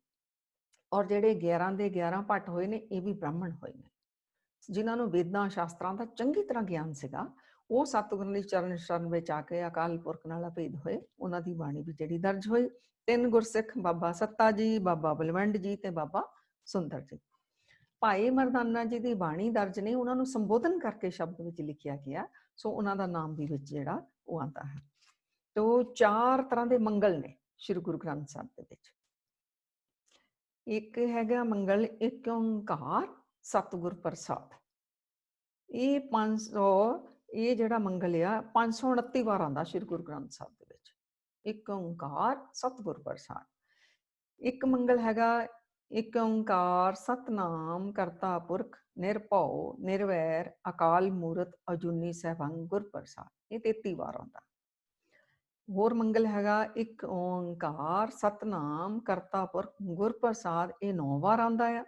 ਤੇ ਇੱਕ ਓੰਕਾਰ ਸਤਨਾਮ ਗੁਰ ਪ੍ਰਸਾਦ 2 ਵਾਰ ਆਉਂਦਾ ਹੈ। ਸੋ ਇਹ ਮੰਗਲਾਂ ਦਾ ਆਪਾਂ ਇਸ ਕਾਰਨ ਸ਼ੇਅਰ ਕਰ ਰਹੇ ਹਾਂ ਆਪਸ ਦੇ ਵਿੱਚ, ਕਿਉਂਕਿ ਮੰਗਲ ਦਾ ਮਹਾਰਾਜ ਨੇ ਇਹਦੇ ਵਿੱਚ ਸਾਨੂੰ ਕੀ ਦੱਸਣਾ ਚਾਹਿਆ ਕਿ ਪਹਿਲਾਂ ਆਪਣੇ ਇਸ਼ਟ ਦੀ ਆਰਾਧਨਾ, ਇੱਕ ਓੰਕਾਰ ਪਰਮਾਤਮਾ, ਔਰ ਇਹ ਪਰਮਾਤਮਾ ਮਿਲਦਾ ਕਿਵੇਂ ਹੈ, ਗੁਰਪ੍ਰਸਾਦ ਜਾਂ ਸਤਿਗੁਰ ਪ੍ਰਸਾਦ, ਇਹਨਾਂ 4 ਮੰਗਲਾਂ ਦੇ ਵਿੱਚ ਆਉਂਦਾ। ਸੋ ਇਹ ਮਹਾਰਾਜ ਨੇ ਜ਼ਰੂਰ ਇਹ ਜਿਹੜੇ ਮੰਗਲ ਸ਼ਾਮਿਲ ਕੀਤੇ ਨੇ, ਤਾਂ ਕਿ ਸਾਨੂੰ ਹਮੇਸ਼ਾ ਯਾਦ ਰਵੇ ਉਹ ਜਿਹੜਾ ਪਰਮਾਤਮਾ ਹੈ, ਗੁਰੂ ਦੀ ਕਿਰਪਾ ਨਾਲ, ਸਤਿਗੁਰ ਪ੍ਰਸਾਦ ਦੇ ਨਾਲ ਹੀ ਸਾਨੂੰ ਮਿਲਣਾ। ਕੋਈ ਵੀ ਕਾਰਜ ਕਰਨਾ, ਸਭ ਤੋਂ ਪਹਿਲਾਂ ਅਸੀਂ ਆਪਣੇ ਇਸ਼ਟ ਨੂੰ, ਆਪਣੇ ਪਾਰ ਬ੍ਰਹਮ ਪਰਮਾਤਮਾ, ਆਪਣੇ ਗੁਰੂਦੇਵ ਦੀ ਆਰਾਧਨਾ ਕਰਨੀ, ਇਹ ਮਹਾਰਾਜ ਜੀ ਸਾਨੂੰ ਸਮਝਾ ਰਹੇ। ਤੋ ਸੰਗਤ ਜੀ, ਹੁਣ ਸ਼੍ਰੀ ਗੁਰੂ ਗ੍ਰੰਥ ਸਾਹਿਬ ਜੀ ਤੇ ਔਰ ਬਾਕੀ ਜਿਹੜੇ ਗ੍ਰੰਥ ਹੋਏ ਨੇ, ਇਹਨਾਂ ਵਿੱਚ ਵਿਲੱਖਣਤਾ ਕੀ ਹੈ ਸ਼੍ਰੀ ਗੁਰੂ ਗ੍ਰੰਥ ਸਾਹਿਬ ਦੇ ਵਿੱਚ ਬਾਕੀ ਗ੍ਰੰਥਾਂ ਦੇ ਨਾਲ? ਸਾਰੇ ਗ੍ਰੰਥ ਪੂਜਣਯੋਗ ਨੇ, ਸਤਿਕਾਰਨਯੋਗ ਨੇ। ਆਪਾਂ ਵਾਰ-ਵਾਰ ਇਹ ਵਿਚਾਰਾਂ ਕਰੀਦੀਆਂ ਵੀ ਕਦੀ ਵੀ ਕਿਸੇ ਗ੍ਰੰਥ ਨੂੰ ਤੁਸੀਂ ਛੋਟਾ ਵੱਡਾ ਕਰਕੇ ਦ੍ਰਿਸ਼ਟੀ ਨਾਲ ਨਾ ਦੇਖੋ। ਪਰਮਾਤਮਾ ਦੇ ਹੁਕਮ ਵਿੱਚ ਹੀ ਆਏ ਨੇ, ਵੇਦ ਆਏ ਨੇ, ਪੁਰਾਣ ਸ਼ਾਸਤਰ, ਕੁਰਾਨ, ਸਿਮਰਤੀਆਂ, ਗੀਤਾ, ਰਾਮਾਇਣ ਆਪਣੇ ਹਿੰਦੁਸਤਾਨ ਦੇ ਜਿਹੜੇ ਗ੍ਰੰਥ ਨੇ। ਫਿਰ ਹੋਰ ਆ ਗਏ ਮੁਸਲਮਾਨਾਂ ਦੇ ਕੁਰਾਨ, ਇੱਧਰ ਬਾਈਬਲ ਹੋ ਗਈ। ਇਹ ਸਾਰੇ ਗ੍ਰੰਥ ਸਤਿਕਾਰਨਯੋਗ ਨੇ, ਪੂਜਣਯੋਗ ਨੇ, ਸੰਸਾਰ ਦਾ ਕਲਿਆਣ ਕਰਦੇ ਨੇ। ਕਿਉਂਕਿ ਵੇਦਾਂ ਬਾਰੇ ਮਹਾਰਾਜ ਨੇ ਵੀ ਕਿਹਾ, ਕਿਤਾਬਾਂ ਬਾਰੇ ਵੀ ਕਿਹਾ, ਵੇਦ ਕਿਤਾਬ ਕਹੋ ਮਤ ਝੂਠੇ, ਝੂਠਾ ਜੋ ਨਾ ਵਿਚਾਰੇ। ਇਹ ਨਹੀਂ ਝੂਠੇ ਹੈਗੇ, ਜਿਹੜੇ ਵਿਚਾਰ ਨਹੀਂ ਕਰਦੇ ਉਹ ਝੂਠੇ ਨੇ। ਲੇਕਿਨ ਵਿਲੱਖਣਤਾ ਕੀ ਹੈ? ਇਹ ਜਿੰਨੇ ਵੀ ਗ੍ਰੰਥ ਹੋਏ ਨੇ ਨਾ ਸੰਗਤ ਜੀ, ਇਹ ਕਿਸੇ ਵੀ ਗੁਰੂ ਨੇ ਜਿਨ੍ਹਾਂ ਨੇ ਵੀ ਉਚਾਰਨ ਕੀਤੇ ਨੇ, ਉਹਨਾਂ ਨੇ ਆਪ ਨਹੀਂ ਲਿਖਵਾਏ। ਕਾਰਨ ਕਿ ਉਸ ਵਕਤ ਕਾਗਜ਼ ਹੀ ਨਹੀਂ ਸੀ ਬਣਿਆ। ਸੋ ਆਪਾਂ ਪਹਿਲਾਂ ਕਰ ਲਈਏ ਵੇਦਾਂ ਦੀ। ਵੇਦ ਜਿਹੜੇ ਨੇ ਇਹ ਬ੍ਰਹਮਾ ਜੀ ਦੇ ਮੁਖ ਚੋਂ ਉਚਾਰਨ ਹੋਏ ਪਰਮਾਤਮਾ ਦੇ ਹੁਕਮ ਦੇ ਵਿੱਚ। ਇਹ ਵੀ ਪਰਮਾਤਮਾ ਦੇ ਹੁਕਮ ਵਿੱਚ ਆਏ ਨੇ ਸੰਸਾਰ ਦਾ ਕਲਿਆਣ ਕਰਨ ਦੇ ਲਈ। ਬ੍ਰਹਮਾ ਜੀ ਦੇ ਮੁਖ ਚੋਂ ਉਚਾਰਨ ਹੋਏ, ਰਿਸ਼ੀਆਂ ਨੇ ਅੱਗੇ ਸੁਣੇ। ਇਸ ਕਰਕੇ ਇਹਨਾਂ ਨੂੰ ਸ਼ਰੂਤੀਆਂ ਵੀ ਕਹਿੰਦੇ ਨੇ। ਸਰਵਣ ਕੀਤੇ ਰਿਸ਼ੀਆਂ ਨੇ, ਪੀੜ੍ਹੀ ਦਰ ਪੀੜ੍ਹੀ ਰਿਸ਼ੀ ਅੱਗੇ ਤੋਂ ਅੱਗੇ ਸੁਣਾਉਂਦੇ ਰਹੇ। ਨਾ ਤਾਂ ਬੰਦੇ ਕੋਲ ਲਿਖਣ ਦੀ ਕਲਾ ਸੀ, ਨਾ ਹੀ ਕਾਗਜ਼ ਸੀ, ਇਸ ਕਰਕੇ ਲਿਖੇ ਨਹੀਂ ਜਾ ਸਕੇ। 3000 ਸਾਲ ਬਾਅਦ ਰਿਸ਼ੀ ਵੇਦ ਵਿਆਸ ਜੀ ਨੇ ਫਿਰ ਇਹ ਵੇਦ ਜਿਹੜੇ ਨੇ ਲਿਖੇ ਨੇ। ਕਿਵੇਂ ਲਿਖੇ ਨੇ? ਉਸ ਵਕਤ ਜਿਹੜੇ ਮੌਜੂਦਾ ਰਿਸ਼ੀ ਸਨ, ਜਿਨ੍ਹਾਂ ਨੇ ਆਪਣੇ ਰਿਸ਼ੀਆਂ ਤੋਂ ਅੱਗੇ ਪੀੜ੍ਹੀ ਦਰ ਪੀੜ੍ਹੀ ਸੁਣੇ ਸੀ, ਉਹਨਾਂ ਨੂੰ ਜੋ ਵੇਦਾਂ ਦੀਆਂ ਸ਼ਰੂਤੀਆਂ ਯਾਦ ਸੀ, ਉਹ ਰਿਸ਼ੀ ਵੇਦ ਵਿਆਸ ਜੀ ਨੇ ਉਹਨਾਂ ਤੋਂ ਕਲੈਕਟ ਕਰਕੇ, ਇਕੱਤਰਤ ਕਰਕੇ ਇਹ ਜਿਹੜੇ ਨੇ ਲਿਖੇ ਨੇ।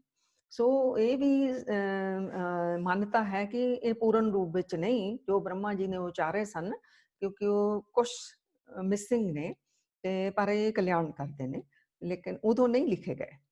ਦੂਸਰਾ ਧਾਰਮਿਕ ਗ੍ਰੰਥ ਆ ਗਿਆ ਗੀਤਾ।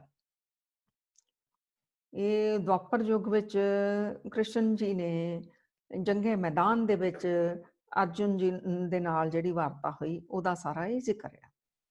ਤੇ ਉਦੋਂ ਵੀ ਇਹ ਨਹੀਂ ਲਿਖਿਆ ਗਿਆ। ਇਹ 200 ਸਾਲ ਬਾਅਦ ਰਿਸ਼ੀ ਵੇਦ ਵਿਆਸ ਜੀ ਨੇ ਵਿਆਸਾ ਦੇ ਕਿਨਾਰੇ ਲਿਖਿਆ। ਸੋ 200 ਸਾਲ ਦਾ ਫਰਕ ਹੋ ਗਿਆ, ਤੋਂ ਬਾਅਦ ਵਿੱਚ ਲਿਖਿਆ ਗਿਆ। ਹੁਣ ਆ ਗਿਆ ਰਾਮਾਇਣ। ਰਾਮ ਜੀ ਹੋਏ ਨੇ ਤ੍ਰੇਤਾ ਯੁੱਗ ਦੇ ਵਿੱਚ, ਤੇ 2 ਰਾਮਾਇਣਾਂ ਲਿਖੀਆਂ ਗਈਆਂ ਕਿ ਰਿਸ਼ੀ ਵਾਲਮੀਕੀ ਜੀ ਨੇ, ਉਹ ਉਹਨਾਂ ਨੇ ਪਹਿਲਾਂ ਲਿਖ ਦਿੱਤੀ ਸੀ। ਇੱਕ ਲਿਖੀ ਗਈ 3500 ਸਾਲ ਬਾਅਦ ਤੁਲਸੀਦਾਸ ਜੀ ਨੇ ਲਿਖੀ ਹੈ। 3500 ਸਾਲ ਤੋਂ ਕਿੰਨਾ ਫਰਕ ਆ। ਉਦੋਂ ਕੀ ਘਟਨਾ ਹੋਈ, ਤੁਲਸੀਦਾਸ ਜੀ ਨੇ 35 ਸਾਲ ਬਾਅਦ ਲਿਖੀ ਹੈ।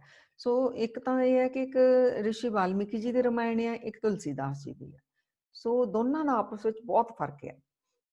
ਤੁਲਸੀਦਾਸ ਜੀ ਨੇ ਰਾਮ ਜੀ ਨੂੰ ਬਹੁਤ ਉੱਚੇ ਰੂਪ ਵਿੱਚ ਪੇਸ਼ ਕੀਤਾ, ਰੱਬ ਦੇ ਰੂਪ ਦੇ ਵਿੱਚ, ਲੇਕਿਨ ਰਿਸ਼ੀ ਵਾਲਮੀਕੀ ਜੀ ਨੇ ਇੱਕ ਵਧੀਆ ਇਨਸਾਨ ਦੇ ਰੂਪ ਵਿੱਚ ਉਹਨਾਂ ਨੂੰ ਪੇਸ਼ ਕੀਤਾ। ਦੋਨਾਂ ਵਿੱਚ ਕਾਫੀ ਫਰਕ ਹੈ ਆਪਸ ਦੇ ਵਿੱਚ।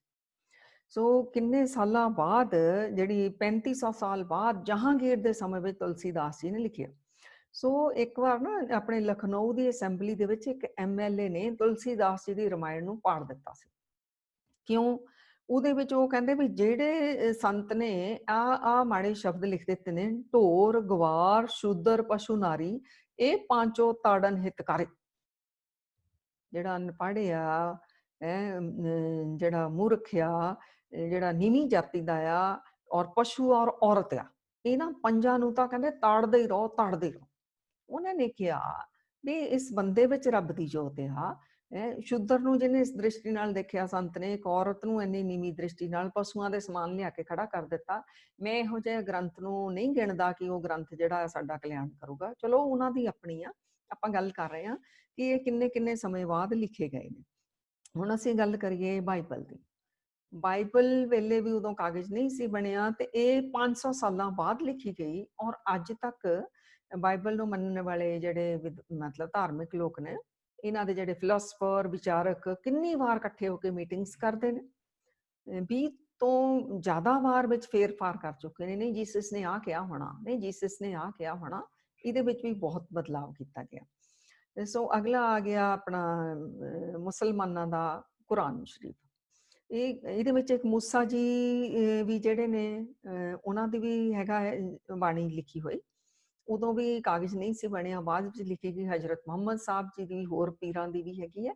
ਸੋ ਹਜ਼ਰਤ ਮੂਸਾ ਜੀ ਜਿਹੜੇ, ਇਹ ਮੂਸਾ ਹੁੰਦਾ ਜਿਹਨੂੰ ਖਿੱਚਿਆ ਜਾਵੇ। ਤੇ ਫਰੌਨ ਦੇ ਰਾਜੇ ਦੀ ਧੀ ਜਿਹੜੀ ਸੀ ਨਾ, ਉਹ ਦਰਿਆ ਕਿਨਾਰੇ ਉਹਨਾਂ ਨੇ ਇਹਨਾਂ ਨੂੰ ਖਿੱਚਿਆ ਸੀ ਦਰਿਆ ਦੇ ਵਿੱਚੋਂ।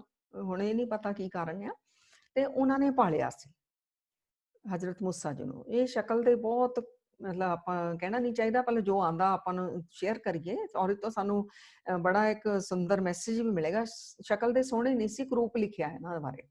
ਲੇਕਿਨ ਇਹਨਾਂ ਨੇ ਇੱਕ ਵਾਰ ਆਪਣੇ ਜਿਹੜਾ ਫਰੌਨ ਦਾ ਬਾਦਸ਼ਾਹ ਸੀ ਨਾ, ਉਹਦਾ ਕਰਾਊਨ ਜਿਹੜਾ ਆਪਣੇ ਸਿਰ ਦੇ ਉੱਤੇ ਲੈ ਲਿਆ। ਬਾਦਸ਼ਾਹ ਨੂੰ ਬੜਾ ਗੁੱਸਾ ਚੜਿਆ ਵੀ ਮੇਰਾ ਕਰਾਊਨ ਇਹਨੇ ਮੈਂ ਆਪਣੇ ਸਿਰ ਦੇ ਉੱਤੇ ਲੈ ਲਿਆ। ਤਾਂ ਕਿਹਾ ਇਹਨੂੰ ਸਜ਼ਾ ਮਿਲਣੀ ਚਾਹੀਦੀ ਆ। ਤਾਂ ਵਜ਼ੀਰਾਂ ਨੇ ਕਿਹਾ ਵੀ ਬੱਚਾ ਆ। ਉਹਨੇ ਕਿਹਾ ਸਾਬਤ ਕਰੋ ਵੀ ਬੱਚਾ ਆ, ਫਿਰ ਨਹੀਂ ਸਜ਼ਾ ਮਿਲੂਗੀ, ਨਹੀਂ ਤਾਂ ਪਨਿਸ਼ਮੈਂਟ ਮਿਲਣੀ। ਉਹਨਾਂ ਨੇ ਕੀ ਕੀਤਾ ਵੀ ਅੱਗ ਰੱਖ ਦਿੱਤੀ। ਸੋ ਉਹਨਾਂ ਨੇ ਆਪਣੇ ਹੱਥ ਨਾਲ ਚੱਕੀ ਅੱਗ, ਆਪਣੇ ਮੂੰਹ ਵਿੱਚ ਪਾ ਲਈ। ਜਿਵੇਂ ਬੱਚਾ ਪਾਲਣ ਦਾ ਉਹਨੂੰ ਕੁਛ ਨਹੀਂ ਪਤਾ ਹੁੰਦਾ। ਉਹਨਾਂ ਦਾ ਹੱਥ ਵੀ ਸੜਿਆ ਤੇ ਉਹਨਾਂ ਦੀ ਜੀਭ ਵੀ ਸੜ ਗਈ। ਸੋ ਇਹ ਤਾਂ ਉਦੋਂ ਦੀ ਗੱਲ ਆ। ਫਿਰ ਕਾਫੀ ਸਮੇਂ ਬਾਅਦ ਇਹਨਾਂ ਨੂੰ ਫਿਰ ਪਰਮਾਤਮਾ ਦਾ ਇਲਹਾਮ ਉਤਰਿਆ। ਮਜੀਦੇ ਕੁਰਾਨ ਦੀਆਂ ਜਿਹੜੀ ਵਿੱਚ ਜਿਹੜੇ ਵਚਨ ਆ, ਉਹ ਇਹਨਾਂ ਨੂੰ ਉਤਰੇ। ਹੁਣ ਇਹ ਉਤਰੇ ਤਾਂ ਕਲੀਅਰ ਨਹੀਂ ਸੀ ਬੋਲ ਸਕਦੇ, ਕਿਉਂਕਿ ਇਹਨਾਂ ਦੀ ਜਵਾਨ ਉਦੋਂ ਸੜ ਚੁੱਕੀ, ਤੋਤਲਾ ਬੋਲਦੇ ਸੀਗੇ। ਫਿਰ ਇਹ ਜੋ ਬੋਲਦੇ ਸੀ, ਇਹਨਾਂ ਨੇ ਨਾਲ ਇੱਕ ਆਪਣਾ ਸਹਾਇਕ ਸੇਵਾਦਾਰ ਰੱਖਿਆ ਸੀ, ਉਹ ਬੋਲ ਕੇ ਫਿਰ ਲੋਕਾਂ ਨੂੰ ਉਹ ਦੱਸਦਾ ਸੀ। ਇਹ ਲਿਖਿਆ ਬਾਅਦ ਵਿੱਚ ਗਿਆ ਹੈ। ਸੋ ਉਹ ਵੀ ਹੁਣ ਦੇਖੋ, ਜਿਵੇਂ ਭਾਵ ਜਿਹਨੇ ਮਹਿਸੂਸ ਕੀਤਾ ਕਿ ਹਰ ਹੱਟ ਵੀ ਤੂੰ ਕਰੇ, ਉਹ ਜਿਹਨੇ ਸੁਣਿਆ ਉਹ ਅਨੁਭਵ ਨਹੀਂ ਕਰ ਸਕਦਾ। ਜਿਹੜਾ ਅਨੁਭਵ ਕਰਦਾ, ਜਦੋਂ ਉਹ ਲਿਖਦਾ, ਉਦੋਂ ਕਮਾਲ ਹੋਰ ਹੁੰਦੀ ਹੈ। ਸੋ ਦੂਸਰਾ, ਹਜ਼ਰਤ ਮੁਹੰਮਦ ਸਾਹਿਬ ਜੀ ਨੂੰ ਜਦੋਂ ਇਲਹਾਮ ਉਤਰਿਆ, ਤੇ ਉਹ 3 ਦਿਨ ਤੱਕ ਕੰਬਦੇ ਰਹੇ। ਉਹਨਾਂ ਨੂੰ ਇੰਨਾ ਧੁਨਾਂ ਸੁਣਾਈ ਦੇਣ ਲੱਗੀਆਂ, ਕੁਝ ਬਚਨ ਸੁਣਾਈ ਦਿੱਤੇ। ਫਿਰ ਉਹਨਾਂ ਨੇ ਆਪਣੀ ਪਤਨੀ ਦੇ ਨਾਲ ਸ਼ੇਅਰ ਕੀਤੀ। ਉਹਨਾਂ ਨੇ ਕਿਹਾ ਮੇਰੇ ਅੰਦਰੋਂ ਕੋਈ ਬੋਲ ਰਿਹਾ ਹੈ। ਤਾਂ ਪਤਨੀ ਨੇ ਕਿਹਾ ਵੀ ਜੋ ਬੋਲ ਰਿਹਾ ਇਹ ਸੱਚੀ ਬਾਣੀ, ਇਲਾਹੀ ਬਾਣੀ ਹੈ, ਤੇ ਤੁਸੀਂ ਬੋਲੋ, ਮੈਂ ਲਿਖੀ ਜਾਂਦੀ ਹਾਂ ਤਾਂ ਕਿ ਆਉਣ ਵਾਲੇ ਸੰਸਾਰ ਦੇ ਕੰਮ ਆਵੇਗੀ। ਸੋ ਉਹਨਾਂ ਨੇ ਬਚਨ ਉਹ ਬੋਲੇ, ਉਹਨਾਂ ਦੀ ਪਤਨੀ ਨੇ ਲਿਖੇ। ਲੇਕਿਨ ਉਹ ਕੀ ਹੋਇਆ, ਉਹ ਖਜੂਰ ਦੇ ਪੱਤਿਆਂ ਤੇ ਲਿਖਦੇ ਸੀ, ਉਦੋਂ ਹਾਲੇ ਕਾਗਜ਼ ਨਹੀਂ ਸੀ। ਉਹ ਬੱਕਰੀ ਖਾ ਗਈ ਖਜੂਰ ਦੇ ਪੱਤੇ। ਸੋ ਉਹ ਫਿਰ ਉਹ 200 ਸਾਲ ਬਾਅਦ ਲਿਖੇ ਗਏ ਹਜ਼ਰਤ ਮੁਹੰਮਦ ਸਾਹਿਬ ਦੇ ਜਿਹੜੇ ਬਚਨ ਸੀਗੇ। 200 ਨਹੀਂ, ਸੌਰੀ, ਤਕਰੀਬਨ 1400 ਸਾਲਾਂ ਬਾਅਦ ਲਿਖੇ ਗਏ।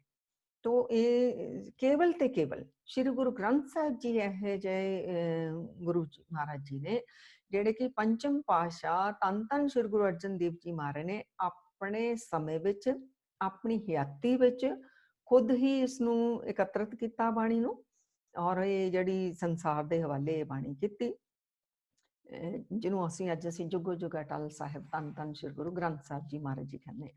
ਤੋ ਸੰਗਤ ਜੀ, ਇਹ ਬਹੁਤ, ਇਹਦੇ ਵਿੱਚ ਕੋਈ ਫੇਰ-ਫਾਰ ਨਹੀਂ ਹੋ ਸਕਦੀ, ਕੋਈ ਬਦਲਾਵ ਨਹੀਂ ਹੋ ਸਕਦਾ।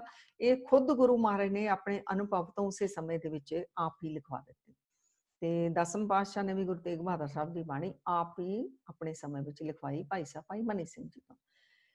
ਤੇ ਇਹ ਜਦੋਂ ਬਾਣੀ ਇਕੱਤਰਿਤ ਕੀਤੀ, ਜਦੋਂ ਸੰਪਾਦਨਾ ਹੋ ਗਈ, ਤਾਂ ਬਾਬਾ ਬੁੱਢਾ ਜੀ ਨੂੰ ਪਹਿਲੇ ਗ੍ਰੰਥੀ ਸਾਹਿਬ ਸੌਂਪੇ ਗਏ, ਉਹਨਾਂ ਨੂੰ ਸੇਵਾ ਲਗਾਈ। ਤਾਂ ਗੁਰੂ ਮਹਾਰਾਜ ਨੇ ਕਿਹਾ, ਬੁੱਢਾ ਸਾਹਿਬ ਖੋਲੋ ਗ੍ਰੰਥ, ਲਿਖੋ ਆਵਾਜ਼, ਸੁਣੇ ਸਭ ਪੰਥ, ਜਿਹਨੂੰ ਅੱਜ ਅਸੀਂ ਹੁਕਮਨਾਮਾ ਕਹਿੰਦੇ ਆ। ਬਾਬਾ ਬੁੱਢਾ ਜੀ ਨੂੰ ਕਿਹਾ ਤੁਸੀਂ ਹੁਕਮਨਾਮਾ ਲਓ। ਸੋ ਪਹਿਲੇ ਜਿਹੜੇ ਗ੍ਰੰਥੀ ਸਾਹਿਬ ਜੀ ਬੜੇ ਸਤਿਕਾਰਯੋਗ ਬਾਬਾ ਬੁੱਢਾ ਜੀ ਹੋਏ ਨੇ। ਉਹਨਾਂ ਨੇ ਫਿਰ ਜਦੋਂ ਸ਼੍ਰੀ ਗੁਰੂ ਗ੍ਰੰਥ ਸਾਹਿਬ ਵਿੱਚ ਹੁਕਮਨਾਮਾ ਲਿਆ, ਸੋਹੀ ਮਹੱਲਾ ਪੰਜਵਾਂ, ਸੰਤਾਂ ਕੇ ਕਾਰਜ ਆਪ ਖਲੋਇਆ, ਅਰ ਕੰਮ ਕਰਾਵਣ ਆਇਆ ਰਾਮ। ਇਹ ਪਹਿਲਾ ਹੁਕਮਨਾਮਾ ਆਇਆ ਸੀ। ਤੋ ਸੰਗਤ ਜੀ, ਇਹ ਬਾਣੀ ਦੇ ਵਿੱਚ ਕਿੰਨੇ ਖਜ਼ਾਨੇ ਛੁਪੇ ਪਏ ਨੇ। ਮਹਾਰਾਜ ਜੀ ਕਹਿੰਦੇ ਨੇ, ਗੁਆਰੜੀ ਮਹੱਲਾ ਪੰਜਵਾਂ, ਹਮ ਧਨਵੰਤ ਭਾਗਠ ਸੱਚ ਨਾਏ। ਕਹਿੰਦੇ ਅਸੀਂ ਤਾਂ ਭਾਗਾਂ ਵਾਲੇ ਹੋ ਗਏ, ਅਮੀਰੇ ਹੋ ਗਏ ਅਸੀਂ। ਹਰ ਗੁਣ ਗਾਵੇ ਸਹਿ ਸੁਭਾਏ, ਪਿਓ ਦਾਦੇ ਕਾ ਖੋਲ ਡਿੱਠਾ ਖਜ਼ਾਨਾ, ਤਾਂ ਮੇਰੇ ਮਨ ਪਿਆ ਨਿਧਾਨਾ। ਕਹਿੰਦੇ ਜਦੋਂ ਸ਼੍ਰੀ ਗੁਰੂ ਗ੍ਰੰਥ ਸਾਹਿਬ ਦੀ ਜਿਹੜੀ ਬਾਣੀ ਹੈ, ਇਹ ਜਦੋਂ ਅਸੀਂ ਖੋਲ ਕੇ ਦੇਖੀ, ਪਿਓ ਦਾਦਿਆਂ ਦਾ ਖਜ਼ਾਨਾ, ਸਾਡੇ ਵੱਡਿਆਂ ਵਡੇਰਿਆਂ ਦਾ, ਸਾਡੇ ਗੁਰੂ ਸਾਹਿਬ ਜੀ ਮਾਨਾਂ ਦਾ, ਸਾਡੇ ਭਗਤਾਂ ਦਾ, ਸਾਡੇ ਗੁਰਸਿੱਖਾਂ ਦਾ, ਜਦੋਂ ਉਹਨਾਂ ਦਾ ਅਸੀਂ ਖਜ਼ਾਨਾ ਵੱਡਿਆਂ ਵਡੇਰਿਆਂ ਦਾ ਖੋਲ ਕੇ ਦੇਖਿਆ, ਪਿਓ ਦਾਦਿਆਂ ਦਾ, ਤਾਂ ਮੇਰੇ ਮਨ ਪਿਆ ਨਿਧਾਨਾ। ਕਹਿੰਦੇ ਮੇਰਾ ਮਨ ਤਾਂ ਇੰਨਾ ਪ੍ਰਸੰਨ, ਇੰਨਾ ਖਿੜ ਗਿਆ ਹੈ, ਤੇ ਆਨੰਦ ਨਾਲ ਭਰ ਗਿਆ। ਕਿਉਂਕਿ ਇਹਦੇ ਵਿੱਚ ਕੀ ਸੀ, ਰਤਨ ਲਾਲ ਜਾਕਾ ਕਛੁ ਨਾ ਮੋਲ। ਇਹਦੇ ਵਿੱਚ ਇਹੋ ਜਿਹਾ ਰਤਨ ਲਾਲ, ਆਪਾਂ ਦੂਸਰੇ ਖਜ਼ਾਨਿਆਂ ਨੂੰ ਕਹਿੰਦੇ ਜਿਹੜੇ ਸੰਸਾਰ ਕੁਝ ਕਿੰਨੇ ਰਤਨ ਕਿੰਨੇ ਲਾਲ, ਮਹਾਰਾਜ ਨੇ ਕਿਹਾ ਇਹਦੇ ਵਿੱਚ ਇੰਨੇ ਰਤਨ ਇੰਨੇ ਲਾਲ ਆ ਕਿ ਰਤਨ ਲਾਲ ਜਾਕਾ ਕਛੁ ਨਾ ਮੋਲ। ਦੂਸਰੇ ਸੰਸਾਰ ਦੇ ਜਿੰਨੇ ਖਜ਼ਾਨੇ ਨੇ ਉਹਦਾ ਮੁੱਲ ਪਾਇਆ ਜਾ ਸਕਦਾ, ਲੇਕਿਨ ਸ੍ਰੀ ਗੁਰੂ ਗ੍ਰੰਥ ਸਾਹਿਬ ਦੀ ਬਾਣੀ ਵਿੱਚ ਜਿੰਨੇ ਖਜ਼ਾਨੇ ਨੇ ਇਹਨਾਂ ਦਾ ਮੁੱਲ ਹੀ ਨਹੀਂ ਪਾਇਆ ਜਾ ਸਕਦਾ। ਭਰੇ ਭੰਡਾਰ ਅਖੂਟ ਅਤੋਲ, ਇੰਨੇ ਖਜ਼ਾਨੇ ਭਰੇ ਪਏ ਨੇ ਜਿਹੜੇ ਕਦੀ ਮੁੱਕਣੇ ਹੀ ਨਹੀਂ, ਜਿਹੜੇ ਤੋਲੇ ਵੀ ਨਹੀਂ ਜਾ ਸਕਦੇ। ਦੇਖੋ ਫਿਰ ਅਸੀਂ ਸਾਰੇ ਕਿੰਨੇ ਅਮੀਰ ਆ ਵੀ ਸਾਡੇ ਕੋਲ ਕਿੰਨੇ ਖਜ਼ਾਨੇ ਆ। ਸਾਰੇ ਕਹਿੰਦੇ ਇਹ ਖਜ਼ਾਨਿਆਂ ਨੂੰ ਖਾਵੇ ਖਰਚੇ ਰਲ ਮਿਲ ਪਾਈ। ਸੰਸਾਰਿਕ ਪੈਸਾ ਤੁਸੀਂ ਖਰਚੋਗੇ ਘਟਦਾ, ਇਹ ਮਹਾਰਾਜ ਜੀ ਕਹਿੰਦੇ ਤੁਸੀਂ ਜਿੰਨਾ ਮਰਜ਼ੀ ਖਾਈ ਜਾਓ, ਖਰਚੀ ਜਾਓ, ਰਲ ਮਿਲ ਕੇ ਖਾਓ, ਇਕੱਲੇ ਆਪ ਵੀ ਨਹੀਂ ਬਾਕੀਆਂ ਨੂੰ ਵੀ ਖਾਵੇ ਖਰਚੇ ਰਲ ਮਿਲ ਪਾਈ। ਤੋਟ ਨਾ ਆਵੇ ਵੱਧ ਹੋ ਜਾਏ, ਇਹ ਮੁੱਕਣਾ ਨਹੀਂ, ਇਹ ਵਧੀ ਜਾਣਾ, ਇਹ ਵਧੀ ਜਾਣਾ, ਇਹ ਵਧੀ ਜਾਣਾ। ਕਹੋ ਨਾਨਕ ਜਿਸ ਮਸਤਕ ਲੇਖ ਲਿਖਾਏ, ਸੋ ਏਤ ਖਜ਼ਾਨੇ ਲਿਆ ਰਲਾਏ। ਮਹਾਰਾਜ ਕਹਿੰਦੇ ਜਿਹਦੇ ਮਸਤਕ ਤੇ ਲੇਖ ਲਿਖਿਆ ਨਾ, ਉਹ ਇਸ ਖਜ਼ਾਨੇ ਦੇ ਵਿੱਚ ਸ਼ਾਮਲ ਹੋ ਜਾਊਗਾ। ਮਤਲਬ ਉਹਦਾ ਵੀ ਇਹੋ ਜਿਹਾ ਰੂਪ ਹੋ ਜਾਊਗਾ, ਰੱਬੀ ਰੂਪ ਹੋ ਜਾਊਗਾ, ਉਹ ਰੱਬ ਵਰਗਾ ਹੀ ਬਣ ਜਾਊਗਾ ਇਸ ਖਜ਼ਾਨੇ ਨੂੰ ਵਰਤਦਿਆਂ, ਖਾਂਦਿਆਂ, ਵੰਡਦਿਆਂ। ਤੋ ਕੀ ਇਸ ਖਜ਼ਾਨੇ ਦੇ ਵਿੱਚ ਕੀ ਕੁਛ ਆ? ਸੰਸਾਰ ਦੇ ਵੱਡੇ ਵੱਡੇ ਵਿਦਵਾਨ ਇਹਦੇ ਬਾਰੇ ਕੀ ਕਹਿੰਦੇ ਨੇ? UNO ਵਾਲੇ ਬੜੀ ਸੰਸਾਰ ਦੀ ਚਿੰਤਾ ਕਰ ਰਹੇ ਨੇ, ਉਹ ਕਰਨੀ ਵੀ ਚਾਹੀਦੀ ਆ, ਮਿਲ ਕੇ ਵੀ। ਅੱਜ ਕਿੰਨੀਆਂ ਸਮੱਸਿਆਵਾਂ ਆ ਗਈਆਂ ਸੰਸਾਰ ਦੇ ਵਿੱਚ, ਆਉਣ ਵਾਲੇ ਸਮੇਂ ਵਿੱਚ ਵਧੀ ਜਾ ਰਹੀਆਂ ਨੇ, ਇਹਨਾਂ ਦਾ ਹੱਲ ਕੀ ਹੈ? ਯੂਨੈਸਕੋ ਦੇ ਵਿੱਚ ਸਾਰੇ ਧਰਮਾਂ ਦੇ ਗ੍ਰੰਥਾਂ ਦੀ ਖੋਜ ਕੀਤੀ ਜਾਂਦੀ ਹੈ, ਸਭ ਦੇ ਬਣੇ। ਤਾਂ ਉਹ ਕਾਫੀ ਵਿਦਵਾਨਾਂ ਦੀ, ਜਿਹੜੇ ਫਿਲੋਸਫਰ ਨੇ, ਉਹਨਾਂ ਦੀ ਇੱਕ ਰਾਏ, ਉਹਨਾਂ ਨੇ ਕਿਹਾ ਵੀ ਪੂਰਾ ਹੁਣ ਸੰਸਾਰ ਤਾਂ ਗਲੋਬਲ ਵਿਲੇਜ ਹੋ ਚੁੱਕਾ ਹੈ। ਆਪਾਂ ਨੂੰ ਪਤਾ ਹੀ ਹੈ ਨਾ, ਸਾਡੇ ਹੱਥ ਵਿੱਚ ਹੈ ਸਾਰਾ ਸੰਸਾਰ, ਅੱਜ ਪੂਰਾ ਵਰਲਡ ਜਿਹੜਾ ਇੱਕ ਗਲੋਬਲ ਵਿਲੇਜ ਹੋ ਚੁੱਕਾ ਹੈ। ਤਾਂ ਉਹਨਾਂ ਨੇ ਕਿਹਾ ਵੀ ਇਸ ਗਲੋਬਲ ਵਿਲੇਜ ਜਿਹੜਾ ਪੂਰਾ ਸੰਸਾਰ ਆ, ਅਗਰ ਇਹਦਾ ਇੱਕ ਰਾਜਾ ਬਣਾਉਣਾ ਹੋਵੇ ਵੀ ਕੌਣ ਰੂਲ ਕਰੇ ਫਿਰ ਇਹਦੇ ਉੱਤੇ? ਤਾਂ ਉਹ ਕਹਿੰਦੇ ਨੇ, ਕਾਫੀ ਵਿਦਵਾਨ ਇਸ ਵਿੱਚ ਸਹਿਮਤ ਨੇ, ਉਹ ਕਹਿੰਦੇ ਅਗਰ ਇੱਕ ਨੂੰ ਰਾਜਾ ਬਣਾਉਣਾ ਹੋਵੇ ਤਾਂ ਕੇਵਲ ਤੇ ਕੇਵਲ ਸ੍ਰੀ ਗੁਰੂ ਗ੍ਰੰਥ ਸਾਹਿਬ ਦੀ ਬਾਣੀ ਹੀ ਅੱਜ ਦੇ ਸਮੇਂ ਵਿੱਚ ਰੂਲ ਕਰ ਸਕਦੀ ਹੈ। ਔਰ ਜਿੰਨੀਆਂ ਸਮੱਸਿਆਵਾਂ ਨੇ, ਔਰ ਜਿੰਨੀਆਂ ਆਉਣ ਵਾਲੇ ਸਮੇਂ ਦੀਆਂ ਸਮੱਸਿਆਵਾਂ ਨੇ, ਉਹਨਾਂ ਸਾਰਿਆਂ ਦਾ ਹੱਲ ਆ, ਸਮੱਸਿਆਵਾਂ ਦਾ ਵੀ ਹੱਲ ਆ, ਔਰ ਰੱਬ ਵਰਗੇ ਕਿਵੇਂ ਬਣਨਾ ਹੈ, ਉਹ ਵੀ ਇਹਦੇ ਵਿੱਚ ਯੋਗਦਾਨ। ਸੰਗਤ ਜੀ, ਕਿੰਨੀਆਂ ਯੋਗਤਾ ਨੇ ਸ੍ਰੀ ਗੁਰੂ ਗ੍ਰੰਥ ਸਾਹਿਬ ਦੇ ਵਿੱਚ।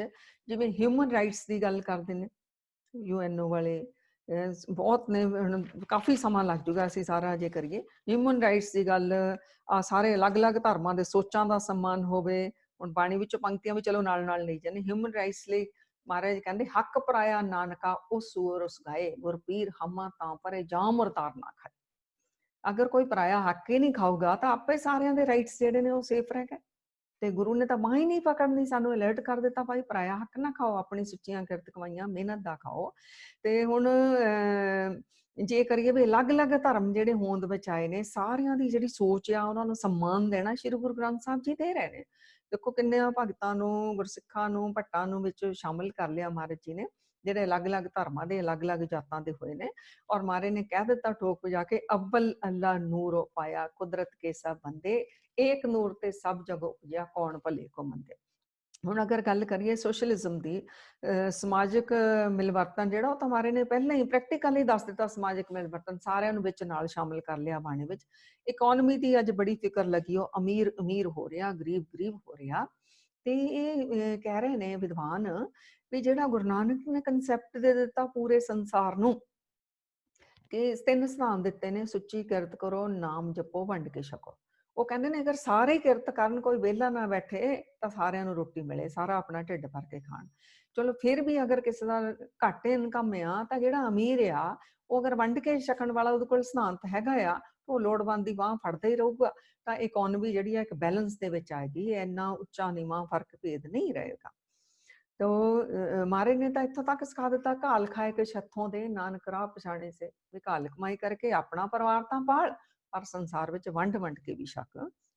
ਹੁਣ ਯੂਨਿਟੀ ਦੀ ਗੱਲ ਕੀਤੀ, ਇਕੱਤਰਤਾ, ਉਹ ਗੁਰੂ ਨਾਨਕ ਦੇ ਘਰ ਨੇ ਤਾਂ ਪਹਿਲਾਂ ਹੀ ਕਹਿ ਦਿੱਤਾ, ਹੋਏ ਇਕੱਤਰ ਮਿਲੋ ਮੇਰੇ ਭਾਈ, ਦੁਬਦਾ ਦੂਰ ਕਰੋ ਲਿਵ ਲਾਏ, ਹਰ ਨਾਮੇ ਕੇ ਹੋਵੋ ਜੋੜੀ, ਗੁਰਮੁਖ ਬੈਠੋ ਸਭਾ ਵਿਛਾਏ, ਸਫਾ ਵਿਛਾਏ। ਤਾਂ ਐਜੂਕੇਸ਼ਨ ਦਾ ਕਿੰਨਾ ਕਹਿੰਦੇ ਹੁਣ ਸਾਰੇ ਹੀ ਚਾਹੁੰਦੇ ਆ। ਉਹ ਕਹਿੰਦੇ ਵੀ ਗੁਰੂ ਨਾਨਕ ਦੇ ਘਰ ਨੇ ਤਾਂ ਪਹਿਲਾਂ ਹੀ ਬਹੁਤ ਜ਼ੋਰ ਦਿੱਤਾ, ਵਿਦਿਆ ਵਿਚਾਰੀ ਤਾਂ ਪਰਉਪਕਾਰੀ। ਹੁਣ ਗਿਆਨ ਤੋਂ ਬਿਨਾਂ ਤਾਂ ਜਿਹੜਾ ਆ, ਗਿਆਨ ਦੇ ਵਿਚਾਰ ਤੋਂ ਬਿਨਾਂ ਤਾਂ ਆਪਣੇ ਆਪ ਦੀ ਨਹੀਂ ਸਮਝ ਲੱਗਣੀ ਕਿ ਅਸੀਂ ਕੌਣ ਆ। ਬਾਕੀ ਸੰਸਾਰ ਦੀ ਤਾਂ ਗੱਲ ਹੀ ਛੱਡੀਏ। ਤਾਂ ਮਹਾਰਾਜ ਕਹਿੰਦੇ, ਗੁਰ ਪ੍ਰਸਾਦੀ ਵਿਦਿਆ ਵਿਚਾਰੇ, ਪੜ ਪੜ ਪਾਵੇ ਮਾਨ। ਗੁਰੂ ਦੀ ਕਿਰਪਾ ਦੇ ਨਾਲ ਕੋਈ ਗਿਆਨ ਦਾ ਜਿਹੜਾ ਵਿਚਾਰ ਕਰਦਾ ਆ, ਫਿਰ ਉਹਨੂੰ ਪੜ੍ਹ ਕੇ ਬੜਾ ਮਾਨ ਵਡਿਆਈਆਂ ਮਿਲਦੀਆਂ। ਆਪਾ ਮਦੇ आप परगासिया पाया अमृत नाम। फिर वो अपने ਸੈਲਫ ਰਿਅਲਾਈਜੇਸ਼ਨ ਵੀ ਕਰ ਲੈਂਦਾ ਆ, ਇੱਥੋਂ ਤੱਕ ਵੀ ਉਹ ਅੰਮ੍ਰਿਤਮਈ ਨਾਮ ਦੇ ਵਿੱਚ ਹੀ ਜਿਹੜਾ ਉਹਨੂੰ ਉਹਦੇ ਵਿੱਚ ਉਹ ਸਮਾ ਜਾਂਦਾ ਹੈ। ਹੁਣ ਸੰਸਾਰ ਬੜੀ ਫਿਕਰ ਕਰ ਰਿਹਾ ਵੂਮਨ ਰਾਈਟਸ ਦੀ, ਵੂਮਨ ਐਮਪਾਵਰਮੈਂਟ ਦੀ। ਤੋਂ ਗੁਰੂ ਨਾਨਕ ਦੇ ਘਰ ਨੇ ਤਾਂ ਪਹਿਲਾਂ ਅਸੀਂ ਪਿੱਛੇ ਵਿਚਾਰਾਂ ਕਰ ਚੁੱਕੇ ਹਾਂ ਵੀ ਕਿੰਨਾ ਔਰਤ ਨੂੰ ਸਨਮਾਨ ਦਿੱਤਾ। ਨਿਤ ਜਿਹੜਾ ਆਸਾ ਕੀ ਵਾਰ ਵਿੱਚ ਰੋਜ਼ ਔਰਤ ਦੇ ਸਨਮਾਨ ਦੀ ਗੱਲ ਕੀਤੀ ਜਾ ਰਹੀ ਹੈ। ਸੈਲਫ ਰਿਸਪੈਕਟ ਦੀ ਗੱਲ ਕੀਤੀ ਵੀ ਸੈਲਫ ਰਿਸਪੈਕਟ ਜਿਹੜੀ ਹਰ ਇੱਕ ਦੀ ਆਪਣੀ ਹੋਣੀ ਚਾਹੀਦੀ ਹੈ।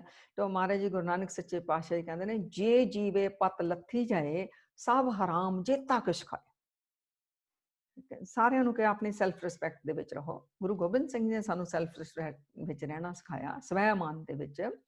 ਹੁਣ ਨਸ਼ਿਆਂ ਦਾ ਕਿੰਨਾ ਸੰਸਾਰ ਦੇ ਵਿੱਚ ਬੁਰਾ ਹਾਲ ਹੋ ਚੁੱਕਾ ਹੈ, ਆਪਣੇ ਪੰਜਾਬ 'ਚ, ਪੂਰੇ ਵਰਲਡ ਵਿੱਚ ਵੀ। ਤੋਂ ਗੁਰੂ ਨਾਨਕ ਦੇ ਘਰ ਨੇ, ਗੁਰੂ ਗ੍ਰੰਥ ਸਾਹਿਬ ਜੀ ਦੀ ਬਾਣੀ ਨੇ ਨਸ਼ਿਆਂ ਤੋਂ ਸਾਨੂੰ ਦੂਰ ਰਹਿਣਾ ਸਿਖਾਇਆ। ਜਿਤ ਪੀਤੇ ਮਤ ਦੂਰ ਹੋਏ, ਬਰਲ ਪਵੇ ਵਿੱਚ ਆਏ, ਆਪਣਾ ਪਰਾਇਆ ਨਾ ਪਛਾਣੀ, ਖਸਮੋਂ ਧੱਕੇ ਖਾਏ। ਚਿੱਤ ਪੀਤੇ ਖਸਮ ਵਿਸਰੈ, ਦਰਗਹਿ ਮਿਲੇ ਸਜਾਏ, ਝੂਠਾ ਮਦ ਮੂਲ ਨਾ ਪੀਚੀ, ਜੇ ਕਾ ਪਾਰ ਵਸਾਈ। ਸੋ ਆਪਣੇ ਆਪ ਹੀ ਜਿਹੜਾ ਗੁਰੂ ਦੀ ਬਾਣੀ ਨੂੰ ਸਮਝੂਗਾ, ਮੰਨੂਗਾ, ਉਹ ਨਸ਼ਿਆਂ ਦੇ ਨੇੜੇ ਵੀ ਨਹੀਂ ਜਾਊਗਾ। ਹੁਣ ਪੋਲੀਟੀਕਲ ਸਿਸਟਮ ਦੀ ਗੱਲ ਕਰ ਦਿੱਤੀ ਵੀ ਅੱਜ ਦਾ ਪੋਲੀਟੀਕਲ ਸਿਸਟਮ ਕਿੰਨਾ ਗੰਦਾ ਹੋ ਚੁੱਕਾ ਹੈ। ਤਾਂ ਪਹਿਲਾਂ ਵੀ ਗੁਰੂ ਨਾਨਕ ਸੱਚੇ ਪਾਤਸ਼ਾਹ ਵੇਲੇ ਵੀ ਉਹ ਕਹਿੰਦੇ ਆ ਵੀ ਰਾਜਾ ਕਿਹੋ ਜਿਹਾ ਹੋਣਾ ਚਾਹੀਦਾ ਹੈ, ਇਹ ਸ਼੍ਰੀ ਗੁਰੂ ਗ੍ਰੰਥ ਸਾਹਿਬ ਜੀ ਦੱਸਦੇ ਨੇ। ਪ੍ਰਜਾ ਨਾਲ ਉਹਦਾ ਸਲੂਕ ਕਿਹੋ ਜਿਹਾ ਹੋਣਾ ਚਾਹੀਦਾ ਹੈ, ਇਹ ਗੁਰੂ ਗ੍ਰੰਥ ਸਾਹਿਬ ਜੀ ਦੱਸਦੇ ਨੇ। ਔਰ ਖੰਡਲ ਕਰ ਦਿੱਤਾ ਜਿਹੜੇ ਗਲਤ ਰਾਜ ਕਰ ਰਹੇ ਨੇ, ਉੱਥੇ ਮਾਰਨ ਕਾ ਰਾਜੇ ਸ਼ੀ ਮੁਕੱਦਮ ਕੁੱਤੇ, ਜਾਏ ਜਗਾਇਨ ਬੈਠੇ ਬੈਠੇ ਸੁੱਤੇ, ਚਾਕਰ ਨਹਿੰਦਾ ਪਾਇਨ ਕਾਓ, ਜਿਤ ਰਤ ਪਿੱਤ ਕਿਤਿਓਂ ਚਟ ਜਾਓ, ਜਿੱਥੇ ਜੀਆਂ ਹੋਸੀ ਸਾਰ, ਨੱਕੀ ਵੱਡੀ ਲਾਏ ਤਬਾਰ। ਸੋ ਗਲਤ ਰਾਜਿਆਂ ਦਾ ਖੰਡਨ ਕਰਕੇ ਰੱਖ ਦਿੱਤਾ। ਔਰ ਜਿਹੜੇ ਰਾਜਿਆਂ ਦੇ ਅੰਡਰ ਕੰਮ ਕਰਦੇ ਨੇ, ਲੋਕਾਂ ਦਾ ਖੂਨ ਨੋਚਦੇ ਨੇ, ਤੰਗ ਕਰਦੇ ਨੇ, ਉਹਨਾਂ ਦਾ ਵੀ ਖੰਡਨ ਕਰ ਦਿੱਤਾ। ਸੋ ਧਰਮ ਦਾ ਰਾਜ, ਸੱਚ ਦਾ ਰਾਜ, ਨਿਆਂ ਦਾ ਰਾਜ ਕਰਨ ਨੂੰ ਮਾਰੇ ਨੇ ਕਿਹਾ। ਹੁਣ ਟੈਰੋਰਿਜ਼ਮ ਪੂਰੇ ਸੰਸਾਰ ਵਿੱਚ ਕਿੰਨਾ ਅੱਤਵਾਦ ਵੱਧ ਰਿਹਾ ਹੈ। ਤਾਂ ਇਹ ਉਹ ਕਹਿੰਦੇ ਨੇ ਵੀ ਮਾਰੇ ਨੇ ਤਾਂ ਇਹਨਾਂ ਨੂੰ ਪਹਿਲਾਂ ਹੀ ਕਹਿ ਦਿੱਤਾ, ਜ਼ੋਰ ਕੀਆ ਕਬੀਰ, ਜ਼ੋਰ ਕੀਆ ਸੋ ਜ਼ੁਲਮ ਹੈ, ਲੈ ਜਵਾਬ ਖੁਦਾਈ। ਖੁਦਾ ਨੇ ਇਹਦਾ ਹਿਸਾਬ ਕਿਤਾਬ ਲੈਣਾ ਅਗਰ ਤੁਸੀਂ ਕਿਸੇ ਤੇ ਜ਼ੋਰ ਕਰਦੇ ਹੋ। ਦਫ਼ਤਰ ਲੇਖਾ ਨੀਕ ਸੇ, ਮਾਰ ਮੂਹੇ ਮੁੱਖ ਖਾਏ, ਫਿਰ ਮਾਰਾਂ ਬੜੀਆਂ ਪੈਣੀਆਂ ਤੁਹਾਡੇ ਉੱਤੇ। ਹੋਰ ਮਹਾਰਾਜ ਕਹਿੰਦੇ, ਜ਼ੋਰ ਜ਼ੁਲਮ ਫੁੱਲੇ ਕਨੋਂ, ਕਾਚੀ ਦੇ ਵਿਕਾਰ, ਅਹਿਮੰਦ ਜਿਹੜੇ ਹੰਕਾਰ 'ਚ ਫਸੇ ਨੇ ਉਹ ਦੂਸਰੇ ਤੇ ਜ਼ੁਲਮ ਕਰਦੇ ਨੇ। ਬੰਧਨ ਪਰੇ ਨਾਨਕ ਨਾਮ ਛੁਟਾਰ। ਸੋ ਗੁਰੂ ਨਾਨਕ ਦੇ ਘਰ ਨੇ ਤਾਂ ਪਹਿਲਾਂ ਹੀ ਬੜਾ ਜ਼ੋਰ ਲਾ ਕੇ ਕਿਹਾ ਵੀ ਕਿਸੇ ਦੇ ਉੱਤੇ ਜ਼ੁਲਮ ਨਾ ਕਰੋ। ਸੇਵਾ ਦਾ ਕਨਸੈਪਟ ਉਹਨਾਂ ਨੇ ਕਿਹਾ ਕਿੰਨਾ ਸੁੰਦਰ ਆ, ਵੀ ਸਿੱਖਾਂ ਦਾ ਜੀਵਨ ਵੀ ਦੱਸ ਰਿਹਾ ਵੀ ਸੇਵਾ ਤੇ ਸਿਮਰਨ ਜਿਹੜਾ ਆ ਇਹਨਾਂ ਦਾ ਜੀਵਨ ਵੀ ਦੱਸ ਰਿਹਾ। ਔਰ ਸੇਵਾ ਲਈ ਤਾਂ ਮਹਾਰਾਜ ਨੇ ਕਿਹਾ, ਸੇਵਾ ਕਰਤ ਹੋਏ ਨੇ ਕਾਮੀ, ਤਿਸ ਕੋ ਹੋਤ ਪ੍ਰਾਪਤ ਸੁਆਮੀ। ਸੇਵਾ ਵੀ ਕਰਨੀ ਪਰ ਨਿਸ਼ਕਾਮ ਭਾਵ ਦੇ ਨਾਲ, ਉਹਨੂੰ ਤਾਂ ਪਰਮਾਤਮਾ ਹੀ ਜਿਹੜਾ ਆ ਉਹ ਮਿਲ ਸਕਦਾ ਆ। ਔਰ ਕੌਣ ਸੇਵਾ ਕਰ ਸਕਦੇ ਨੇ? ਹਰ ਇੱਕ ਬੰਦਾ ਨਹੀਂ ਕਰ ਸਕਦਾ। ਸੇਵ ਕੀਤੀ ਸੰਤੋਖ ਹੀ, ਜਿਹਨੇ ਸੱਚੋ ਸੱਚ ਤੇ ਆਇਆ। ਸੰਤੋਖੀ ਲੋਕ ਕਰ ਸਕਦੇ ਨੇ। ਦੂਜਾ ਕਿਤੇ ਵੰਡਣ ਦਾ ਭਾਵ ਹੀ ਨਹੀਂ ਰੱਖ ਸਕਦਾ ਜਿਹੜਾ ਲੋਭੀ ਹੈ। ਸੰਤੋਖੀ ਜਿਹੜਾ ਆਪਣਾ ਸਬਰ ਸੰਤੋਖ ਫਿਰ ਵੰਡਦੇ ਨੇ, ਕੁਛ ਆਪਣਾ ਯੋਗਦਾਨ ਪਾਉਂਦੇ ਨੇ। ਸੇਵ ਕੀਤੀ ਸੰਤੋਖੀ, ਜਿਹਨੇ ਸੱਚੋ ਸੱਚ ਤੇ ਆਇਆ, ਉਹਨੇ ਮੰਦੇ ਪੈਰ ਨਾ ਰੱਖਿਓ, ਕਰ ਸੁਕ੍ਰਿਤ ਧਰਮ ਕਮਾਇਆ।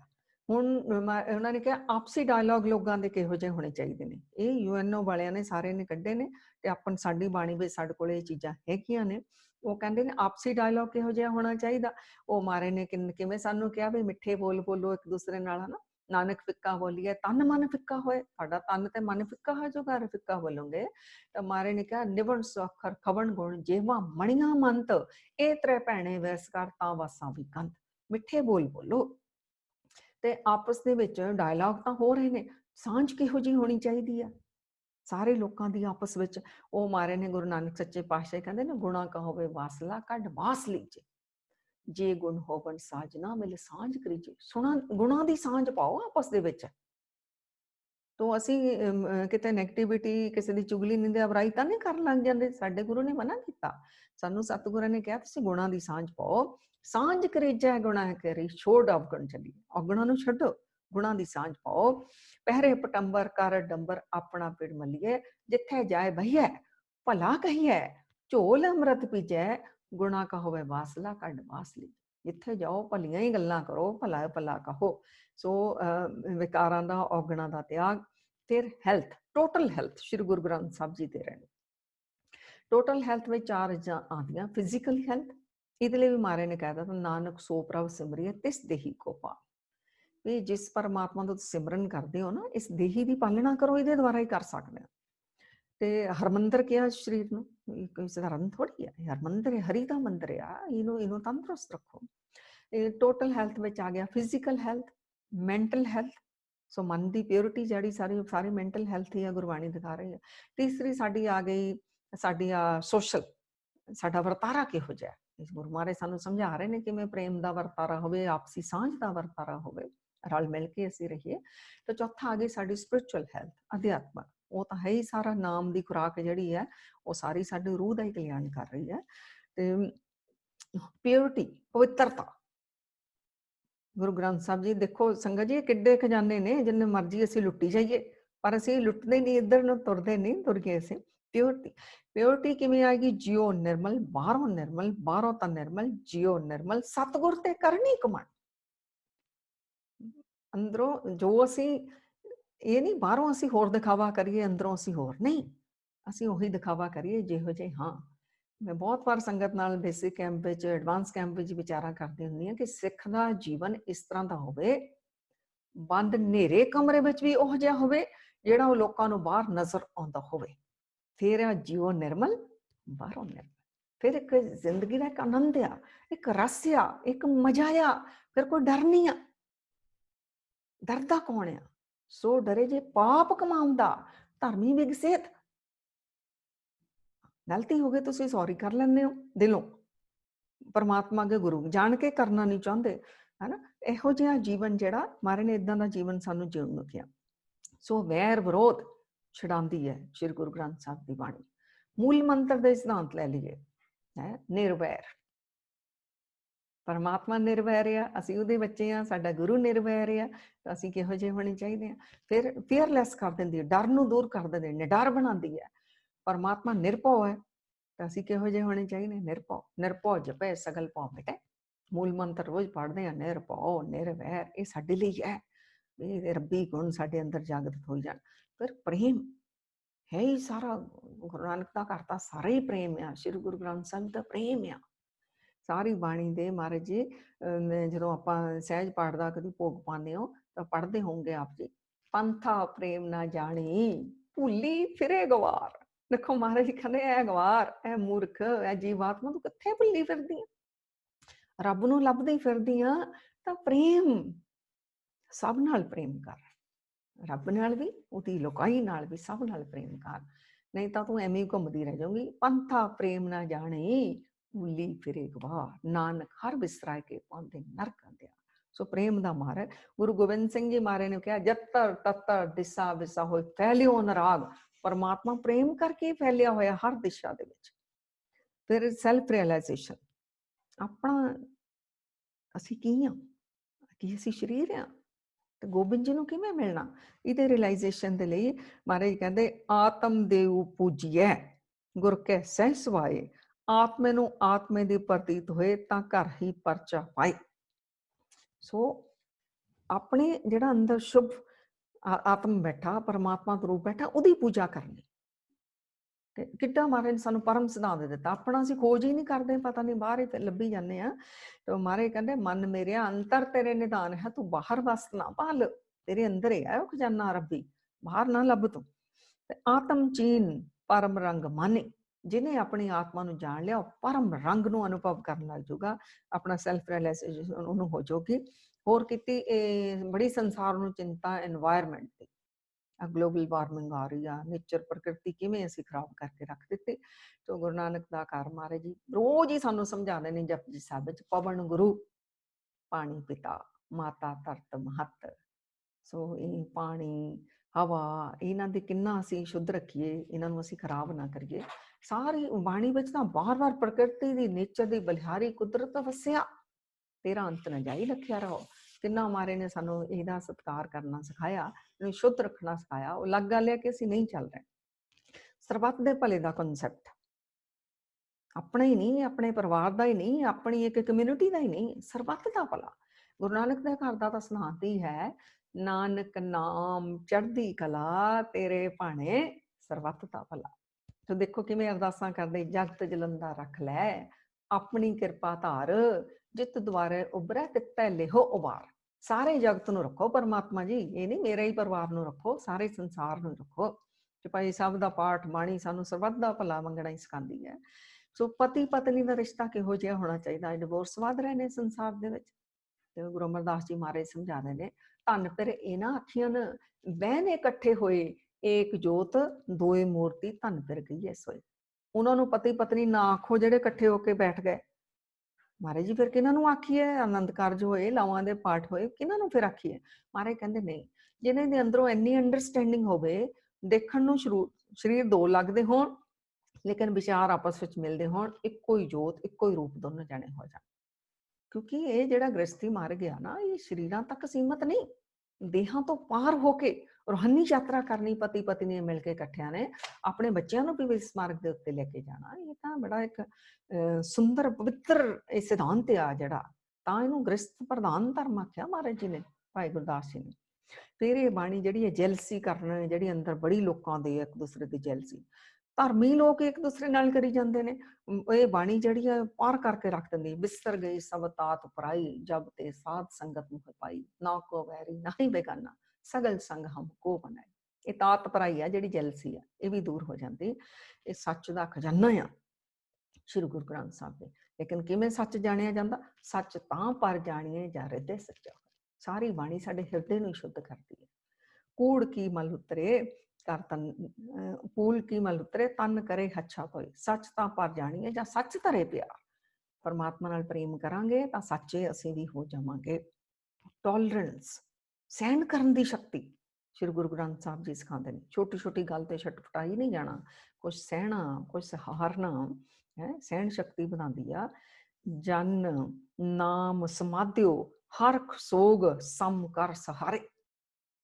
ਮਹਾਰਾਜ ਕਹਿੰਦੇ ਆ ਦੁੱਖ ਤੇ ਸੁੱਖ ਜੀਵਨ ਵਿੱਚ ਆਉਂਦੇ, ਇਹਨਾਂ ਨੂੰ ਸਮ ਕਰਕੇ ਸਹਾਰ ਜਾਂਦਾ ਜਿਹੜਾ ਜੀਵ, ਉਹੀ ਸਮਝ ਲਓ ਉਹ ਨਾਮ ਦੇ ਵਿੱਚ ਉਹ ਰਚਿਆ ਹੋਇਆ। ਇੱਕ ਬੈਲੈਂਸ, ਇੱਕ ਸਹਿਜ ਦੀ ਅਵਸਥਾ ਦਿੰਦੇ ਨੇ ਸ਼੍ਰੀ ਗੁਰੂ ਗ੍ਰੰਥ ਸਾਹਿਬ ਜੀ ਮਹਾਰਾਜ। ਗੁਰੂ ਤੇਗ ਬਹਾਦਰ ਸਾਹਿਬ ਜੀ ਸਾਨੂੰ ਸਮਝਾਉਂਦੇ ਨੇ, ਜੋ ਨਰ ਦੁੱਖ ਮੈਂ ਦੁੱਖ ਨਹੀਂ ਮਾਨੇ, ਸੁਖ ਸਨੇ ਔਰ ਪਹਿ ਨਹੀਂ ਜਾਕੇ, ਕੰਚਨ ਮਾਟੀ ਮਾਨੇ ਰਹੋ, ਨੈ ਨਿੰਦਿਆ ਨੈ ਉਸਤਤ ਜਾਕੇ, ਲੋਭ ਮੋਹ ਅਭਿਮਾਨਾ, ਹਰਖ ਸੋਗ ਤੇ ਰਹਿ ਨਿਆਰੋ, ਨਾ ਹੈ ਮਾਨ ਅਪਮਾਨਾ, ਆਸਾ ਮਨਸਾ ਸਗਲ ਤਿਆਗੇ, ਜਗ ਤੇ ਰਹੇ ਨਿਰਾਸਾ, ਕਾਮ ਕ੍ਰੋਧ ਜੈ ਪਰਸੈ ਨਾਹਿਨ, ਤੇ ਘਟ ਬ੍ਰਹਮ ਨਿਵਾਸਾ, ਗੁਰ ਕਿਰਪਾ ਜੇ ਨਰ ਕੋ ਕੀਨੀ, ਤੇ ਇਹ ਜੁਗਤ ਪਛਾਨੀ, ਨਾਨਕ ਲੀਨ ਭਇਓ ਗੋਬਿੰਦ ਸਿਉ, ਜੋ ਪਾਣੀ ਸੰਗ ਪਾਣੀ। ਇਵੇਂ ਤੁਸੀਂ ਪਰਮਾਤਮਾ ਨਾਲ ਭੇਦ ਹੋ ਸਕਦੇ ਹੋ। ਆਹ ਗੁਣ ਮਹਾਰਾਜ ਜੀ ਸਾਨੂੰ ਦੇ ਰਹੇ ਨੇ, ਪਰ ਇਹ ਗੁਰੂ ਦੀ ਕਿਰਪਾ ਦੇ ਨਾਲ, ਗੁਰੂ ਦਾ ਪ੍ਰਸ਼ਾਦ ਆ। ਇਹ ਅਵਸਥਾ ਐਵੇਂ ਨਹੀਂ ਮਿਲਦੀ, ਇਹ ਗੁਰੂ ਜਦੋਂ ਬੋੜਦੇ ਨੇ। ਫੋਰਗਿਵਨੈਸ, ਮਾਫ ਕਰ ਦੇਣਾ। ਕਿ ਆਪਸ ਪਿੱਛੇ ਅਸੀਂ ਵਿਚਾਰਾਂ ਬਾਣੀ ਚੋਂ ਬਹੁਤ ਇਹਦੀਆਂ ਕਰ ਚੁੱਕੇ ਹਾਂ।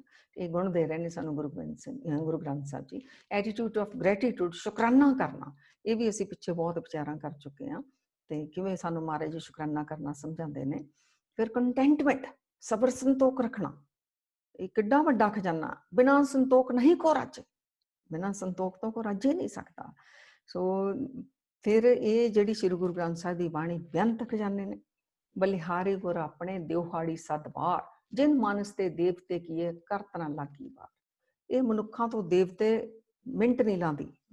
ਗੁਰੂ ਮਹਾਰਾਜ ਦੀ ਇੰਨੀ ਜਦੋਂ ਕਿਰਪਾ ਵਰਸਦੀ ਆ, ਦੇਵਤੇ ਬਣਾ ਦਿੰਦੀ। ਫਿਰ ਦੇਵਤਿਆਂ ਤੋਂ ਕਿੱਥੇ ਲੈ ਜਾਂਦੀ? ਰੱਬ ਵਰਗਾ ਹੀ ਬਣਾ ਕੇ ਰੱਖ ਦਿੰਦੀ ਆ।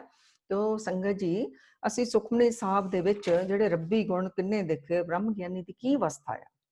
ਸੋ ਆਪ ਜੀ ਜ਼ਰੂਰ ਪੜ੍ਹਿਓ। ਅੱਜ ਸਾਰੀ ਵੀ ਨਾ ਪੜ੍ਹ ਪਏ ਸੁਖਮਨੀ ਸਾਹਿਬ ਦੀ ਬਾਣੀ, ਤਾਂ ਅੱਜ ਵਿੱਚੋਂ ਜਿਹੜੀ ਬ੍ਰਹਮ ਗਿਆਨੀ ਵਾਲੀ ਅਸ਼ਟਪਦੀ ਆ ਨਾ, ਜਿੱਥੇ ਕਿ ਮਨ ਸਾਚਾ ਮੁਖ ਸਾਚਾ ਹੋਏ, ਅਵਰ ਨਾ ਪਿੱਖੇ ਇਕਸ ਬਿਨ ਕੋਏ, ਨਾਨਕ ਕੇ ਲੱਛਣ ਬ੍ਰਹਮ ਗਿਆਨੀ ਹੋਏ, ਜਿਹਦੇ ਵਿੱਚ ਬ੍ਰਹਮ ਗਿਆਨੀ ਦੇ ਕਿੰਨੇ ਗੁਣ ਨੇ। ਤੇ ਉਹ ਆਪ ਜੀ ਪੜ੍ਹਿਓ। ਬ੍ਰਹਮ ਗਿਆਨੀ ਨਿਰਲੇਪ ਆ, ਪਾਪਾਂ ਤੋਂ ਰਹਿਤ ਆ, ਸਮਾਨ ਦ੍ਰਿਸ਼ਟੀ ਵਾਲਾ ਆ, ਉਹਦੇ ਵਿੱਚ ਧੀਰਜ ਆ, ਪੰਜੋ ਤੱਤ ਜਿਹੜੇ ਉਹਦੇ ਵਿੱਚ ਗੁਣ ਆ। ਧੀਰਜ, ਧਰਤੀ ਵਰਗਾ ਧੀਰਜ ਆ। ਅਗਨੀ ਜਿਵੇਂ ਸਾਰੀਆਂ ਮੈਲਾਂ ਸਾੜ ਦਿੰਦੀ, ਬ੍ਰਹਮ ਗਿਆਨੀ ਇਸ ਗੁਣ ਦਾ ਧਾਰਨੀ ਆ। ਹਵਾ ਸਾਰਿਆਂ ਦੇ ਨਾਲ ਸਮਾਨ ਵਿਚਰਦੀ, ਬ੍ਰਹਮ ਗਿਆਨੀ ਸਾਰਿਆਂ ਨੂੰ ਸਮਾਨ ਦ੍ਰਿਸ਼ਟੀ ਦੇ ਨਾਲ ਦੇਖਦਾ ਆ। ਪਾਣੀ ਨਿਰਮਲ ਆ, ਮੈਲਾਂ ਨੂੰ ਸਾਫ਼ ਕਰ ਦਿੰਦਾ। ਬ੍ਰਹਮ ਗਿਆਨੀ ਵੀ ਦੀਆਂ ਮੈਲਾਂ ਵੀ ਸਾਰੀਆਂ ਸਾਫ਼ ਹੋ ਜਾਂਦੀਆਂ। ਬ੍ਰਹਮ ਗਿਆਨੀ ਇੱਥੋਂ ਤੱਕ ਦੂਸਰਿਆਂ ਦੀਆਂ ਮੈਲਾਂ ਵੀ ਸਾਫ਼ ਕਰ ਦਿੰਦਾ ਹੈ। ਸੋ ਬ੍ਰਹਮ ਗਿਆਨੀ ਵਿੱਚ ਪਰਉਪਕਾਰ ਉਮਾਹਾ, दूसरिਆਂ ਦਾ ਭਲਾ ਕਰਨ ਦਾ ਉਹਦੇ ਅੰਦਰ ਚਾਅ ਚੜਿਆ ਰਹਿੰਦਾ ਆ। ਬੇਅੰਤ ਗੁਣ ਨੇ ਸੰਗਤ ਜੀ, ਆਪ ਜੀ ਸਾਰੇ ਪੜ੍ਹਿਓ। ਇੱਥੋਂ ਤੱਕ ਕਹਤਾ ਕਿ ਬ੍ਰਹਮ ਗਿਆਨੀ ਤਾਂ ਮੁਕਤੀ ਦਾ ਦਾਤਾ ਬਣ ਜਾਂਦਾ, ਬ੍ਰਹਮ ਗਿਆਨੀ ਆਪ ਪਰਮੇਸ਼ਰ ਬਣ ਜਾਂਦਾ, ਬ੍ਰਹਮ ਗਿਆਨੀ ਪਰਮਾਤਮਾ ਦਾ ਹੀ ਰੂਪ ਬਣ ਜਾਂਦਾ। ਸੋ ਇਹ ਬਾਣੀ ਸਾਨੂੰ ਮਨੁੱਖ ਤੋਂ ਦੇਵਤੇ ਔਰ ਦੇਵਤੇ ਤੋਂ ਸਾਨੂੰ ਪਰਮਾਤਮਾ ਬਣਾ ਕੇ ਰੱਖ ਦਿੰਦੀ ਹੈ। ਹੁਣ ਥੋੜ੍ਹਾ ਜਿਹਾ ਜਿਹੜਾ ਸੰਸਾਰ ਦੇ ਵਿਦਵਾਨਾਂ ਦਾ ਥੋੜ੍ਹਾ ਜਿਹਾ ਆਪਾਂ ਜ਼ਿਕਰ ਕਰ ਲਈਏ, ਫਿਰ ਅਸੀਂ ਅੱਗੀਆਂ ਵਿਚਾਰਾਂ ਕਰਾਂਗੇ। ਇਹ ਇੰਗਲੈਂਡ ਦਾ ਹੋਇਆ ਫਿਲੋਸਫਰ ਬਰਟੰਡ ਰਸਲ।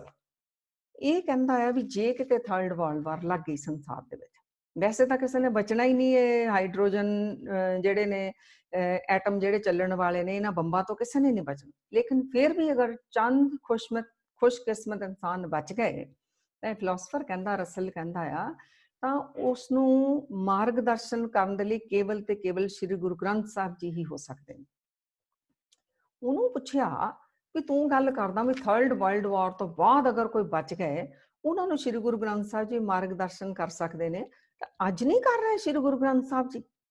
ਉਹਨਾਂ ਨੇ ਕਿਹਾ ਤਾਂ ਜਦੋਂ ਤੋਂ ਸੰਪਾਦਨਾ ਹੋ ਗਈ ਉਦੋਂ ਤੋਂ ਹੀ ਕਰ ਰਹੇ ਨੇ, ਜਦੋਂ ਤੋਂ ਗੁਰੂ ਨਾਨਕ ਦੇਵ ਜੀ ਬਾਣੀ ਲੈ ਕੇ ਆਏ ਸੰਸਾਰ, ਉਦੋਂ ਤੋਂ ਕਰ ਰਹੇ ਨੇ।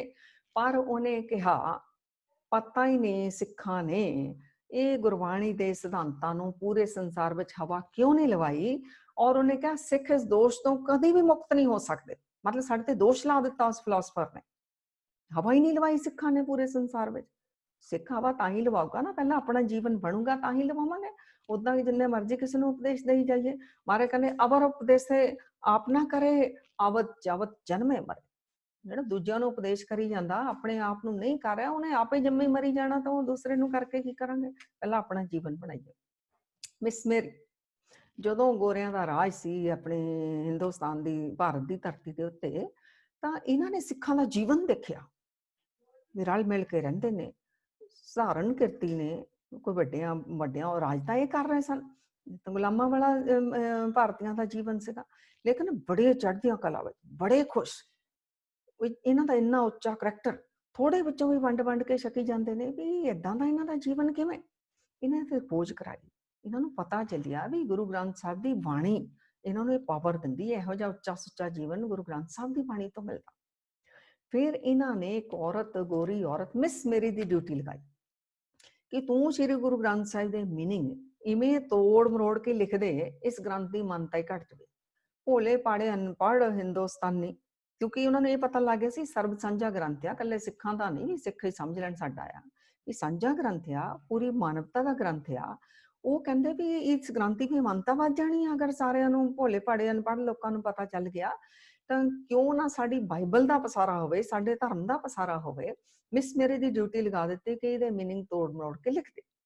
ਉਹ ਮਿਸ ਮੇਰੀ ਆਈ ਤਾਂ ਇਹੀ ਕੰਮ ਕਰਨ ਸੀ। ਉਹਨੇ ਜਦੋਂ ਪੂਰੀ ਸ਼੍ਰੀ ਗੁਰੂ ਗ੍ਰੰਥ ਸਾਹਿਬ ਦੀ ਸਟੱਡੀ ਕੀਤੀ, ਖੋਜ ਕੀਤੀ, ਤਾਂ ਉਹਦੇ ਤੇ ਇੰਨਾ ਅਸਰ ਪਿਆ ਸ਼੍ਰੀ ਗੁਰੂ ਗ੍ਰੰਥ ਸਾਹਿਬ ਜੀ ਦਾ, ਸੰਗਤ ਜੀ ਉਹ ਖੁਦ ਖੰਡੇ ਬਾਟੇ ਦਾ ਅੰਮ੍ਰਿਤ ਛਕ ਕੇ ਸਿੰਘਣੀ ਸੱਜ ਗਈ।